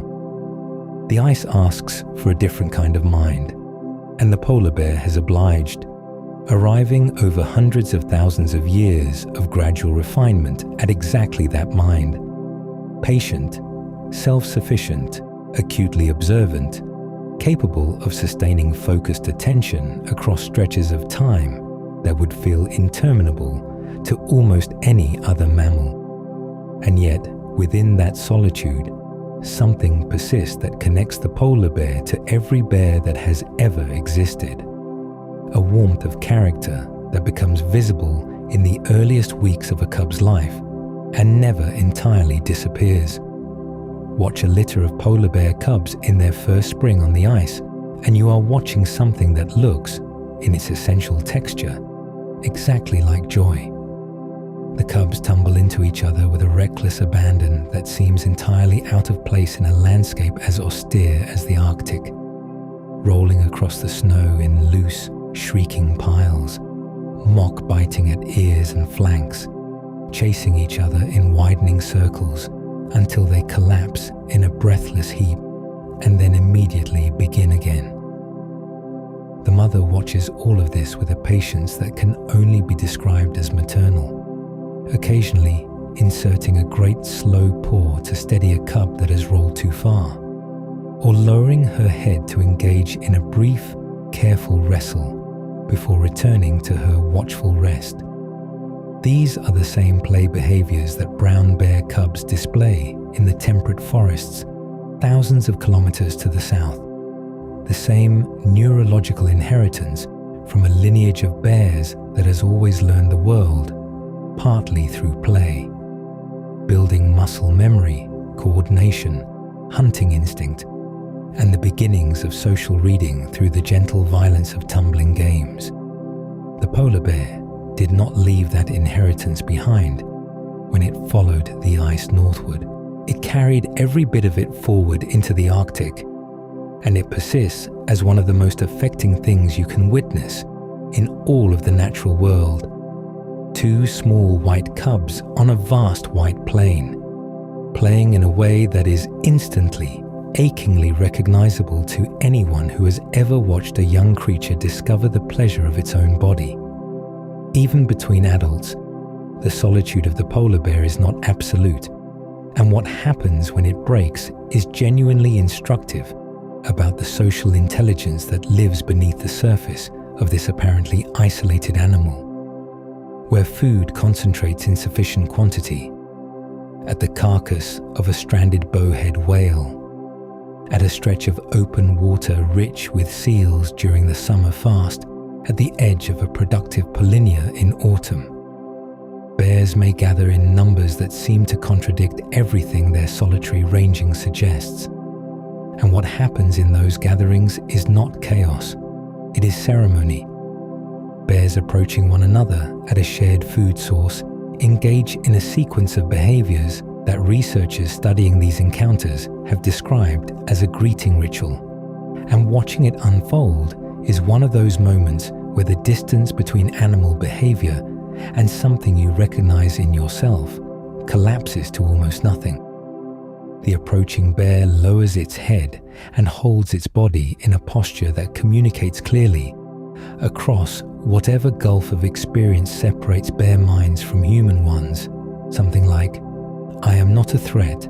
I am not challenging you. I would like to come closer, and I am asking permission." The resident bear reads this signal and responds in kind. A brief nose-to-nose or nose-to-neck touch that functions as acknowledgement, a form of introduction conducted in the only language available. After this exchange, the two animals may feed within remarkably close range of each other without conflict, their proximity maintained by a continuous low-level monitoring of each other's posture and movement that keeps the social temperature stable. Younger and smaller bears show submission through the particular carefulness of their bodies, the slightly lowered head, the averted gaze, the quality of movement that says, "I know where I am in the order of things here, and I accept it." The larger bears respond to correct submission with tolerance, which is itself a social signal of considerable sophistication. Your acknowledgement has been received, and it is sufficient, and we need not make this any more complicated than it needs to be. there is real social intelligence operating in these encounters, a continuous reading and updating of information about relative size and temperament and likely behavior, the kind of moment-to-moment social calculus that makes conflict unnecessary precisely because both animals are fluent in the same grammar of body and scent and proximity. This is not friendship, but it is not nothing. It is the minimum viable social architecture that allows large, powerful animals to share a scarce resource without destroying one another. And the fact that polar bears possess this capacity, these solitary wanderers of the empty ice, tells you something important about the flexibility of minds that evolution has had time enough to work on. The spatial memory of a polar bear is one of the most remarkable things about it, and it is perhaps the piece of the polar bear's inner life that sits closest to something you might recognize. Bears return to the same denning slopes and the same productive hunting grounds year after year, following routes that their mothers followed before them, navigating across featureless ice by means of a mental map, whose accuracy and detail we are only beginning to appreciate through tracking studies. A female will excavate her den in the same general area where she was born, returning to a hillside or a coastal bluff that her mother used, that her grandmother likely used before that, carrying within her the accumulated navigational knowledge of her matriline across generations. This is not mere instinct in the simple sense. It is something more like a landscape held inside the mind with enough precision to navigate by across decades. A form of memory that is not merely the repetition of habit, but something richer and more intentional. A knowledge of place that persists through years of absence and returns reliably when needed. Think for a moment about the places in your own life that you carry with you in exactly that way. Not just as images, but as felt knowledge. The particular angle of light in a room you grew up in. The smell of a specific stretch of coastline. The way a familiar path feels underfoot, even in the dark. The polar bear carries something analogous, calibrated to a landscape of ice and water and shifting seasons that most human minds can barely conceptualize, let alone navigate. That internal landscape, built and maintained across a lifetime of solitary travel, is one of the things that makes the polar bear so quietly extraordinary. What that mind contains beyond the observable is a question that science can gesture toward, but not fully answer. And that incompleteness is, in its own way, a kind of invitation.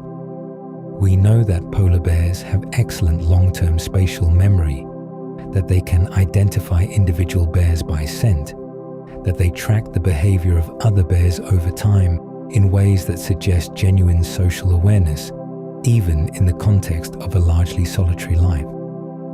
We know that a young bear learning to hunt is not simply following a fixed sequence of instinctive behaviors, but attending carefully to its mother's choices, watching which breathing holes she approaches, noticing how she reads the ice surface, absorbing through prolonged observation a body of practical knowledge that no amount of innate programming could fully encode.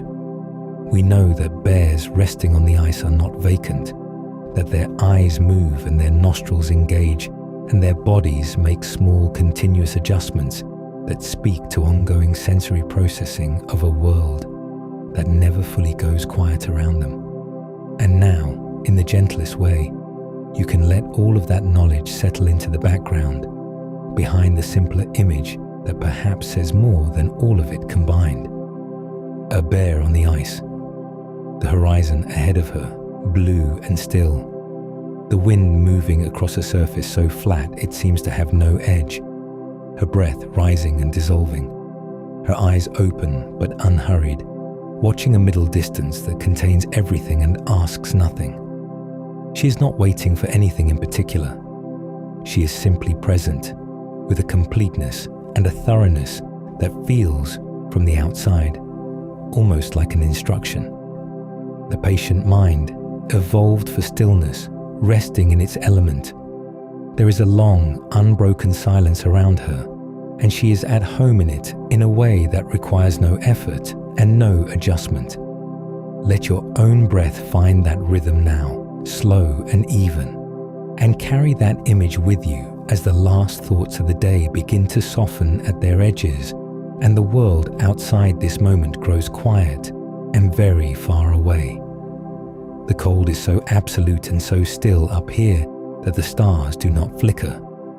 They simply burn, fixed and unwavering in the black Arctic sky, each one a steady point of ancient light resting above the white expanse of ice that stretches in every direction as far as the eye can reach in the long polar dark.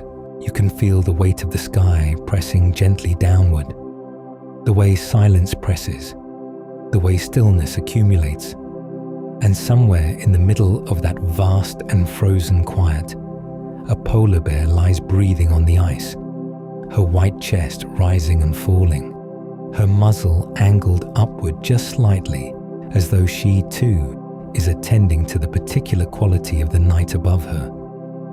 The stars she faces are the same stars that people watched from hilltops 10,000 years ago, learning the sky the way you learn a familiar room, by feel, by pattern, by the reliable return of each known shape. Polaris holds its position at the crown of the sky, the single point around which everything else revolves in patient circles, and it was already ancient when the first navigators lifted their eyes and understood that one star does not move. It simply waits, as the ice waits, as the bear waits, a fixed point around which the rest of the world slowly, endlessly turns.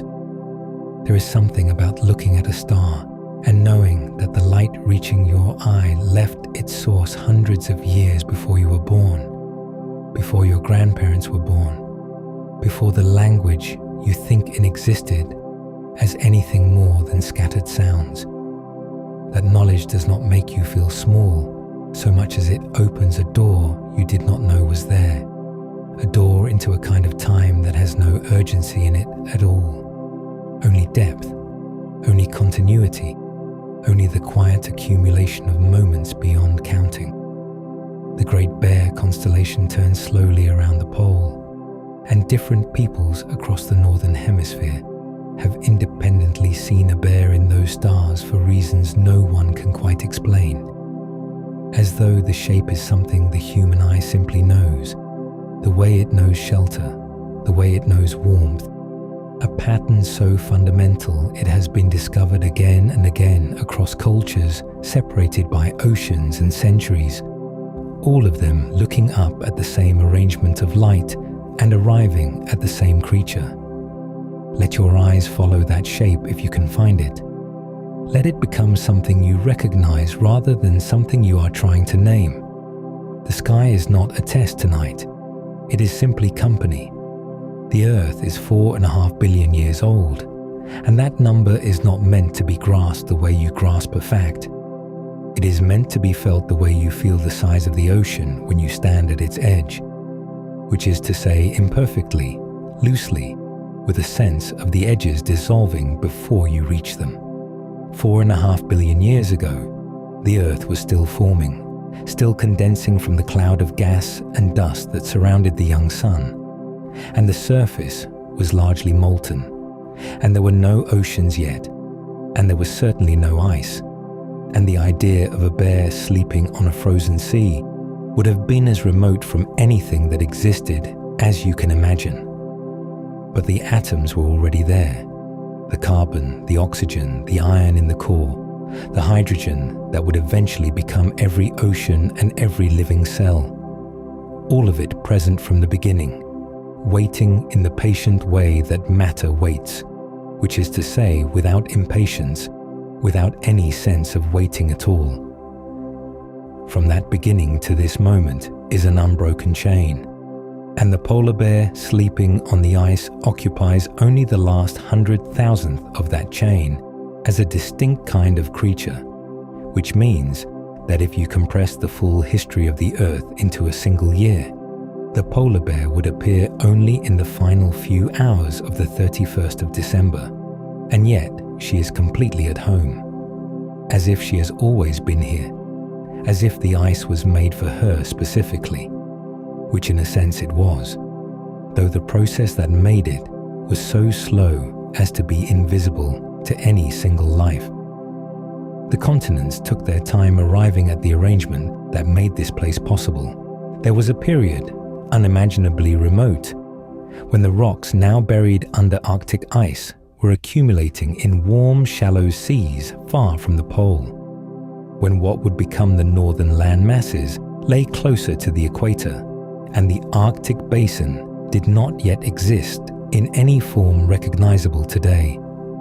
The slow grinding of tectonic plates, moving at roughly the pace your fingernails grow, which is to say imperceptibly, yet across hundreds of millions of years decisively, carried the northern continents toward the pole and eventually arranged them around the top of the world like cupped hands, enclosing the Arctic Ocean, cutting it off gradually from the warmer waters of the south, allowing it to cool, allowing the sea ice to form and thicken season by season until the ice became permanent, became ancient, became the particular and demanding stage on which the polar bear's entire existence would be performed.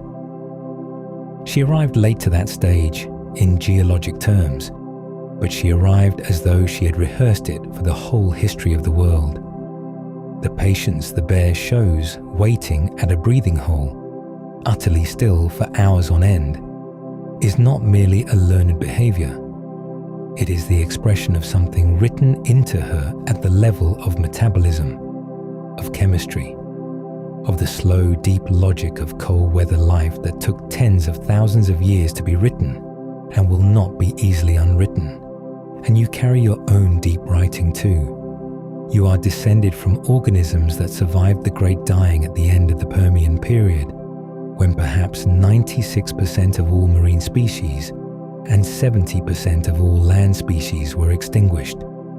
An event so vast and so final that the fossil record shows it simply as an absence, a silence where abundance had been, a blank that takes a while to notice and then cannot be unseen. Something survived that silence. Something survived every mass extinction, every ice age, every rearrangement of the continents and the chemistry of the atmosphere, every long cold dark. Something passed a thread forward through each catastrophe, and that thread runs directly and without interruption to the particular and specific person you are tonight, breathing in the dark on the other side of the world from the ice, or perhaps with the window open and the cold air coming in, or perhaps simply lying still and letting the image of the bear on the floe be the thing that is real right now. You are not separate from the deep time. You are made of it. Every atom in your body was forged in a star that died before the sun was born, and the carbon you exhale was once the ocean floor, and the water in your cells has been ice and cloud and river and sea, and you are in circulation in the same ancient system as the bear and the ice, and the stars burning steadily overhead in the polar dark. The Great Bear constellation holds its shape above the frozen ocean, unchanged in any human lifetime, unchanged across the whole span of recorded history. The same pattern that Mesopotamian astronomers noted on clay tablets, that Iroquois storytellers pointed to in the summer sky, that Arctic peoples have used to navigate for as long as they have navigated at all. It does not move in any way a single human life can perceive. It simply remains.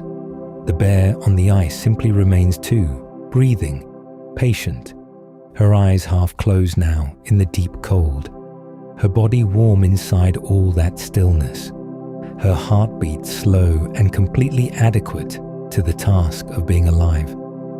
She does not think about 4.5 billion years.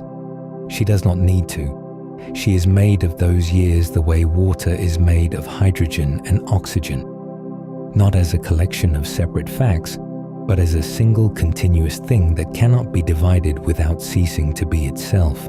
You are made of those years too, and on a night like this, when you are still enough and the dark is deep enough and there is nowhere you need to be, you can sometimes feel that fact as something more than a fact, as a quality of the air, as a softness at the edges of thought, as the particular way the body settles when it stops trying to be anywhere other than exactly where it is. Let yourself settle now.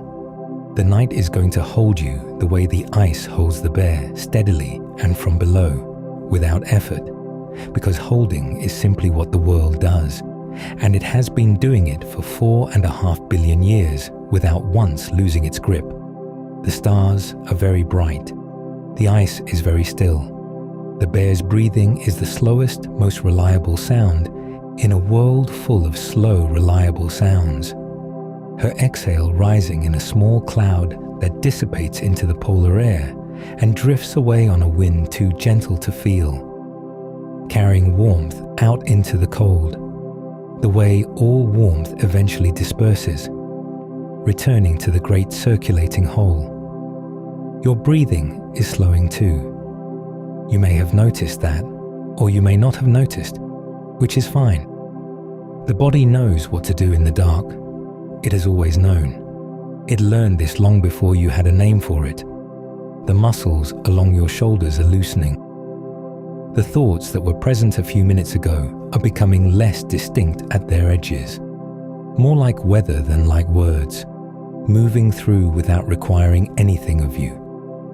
The bear is somewhere between waking and sleeping, which is a state she knows well, a state of readiness that has let go of its readiness, warm and present and entirely at rest, held in the ancient world the way you are held in the ancient world, both of you breathing, both of you creatures of the deep time, both of you in this particular moment exactly as alive and exactly as still as you need to be. Let the stars keep turning overhead. Let Polaris hold its fixed position at the center of everything, as it always does, as it has for every human being who ever looked up and found their bearings in the dark.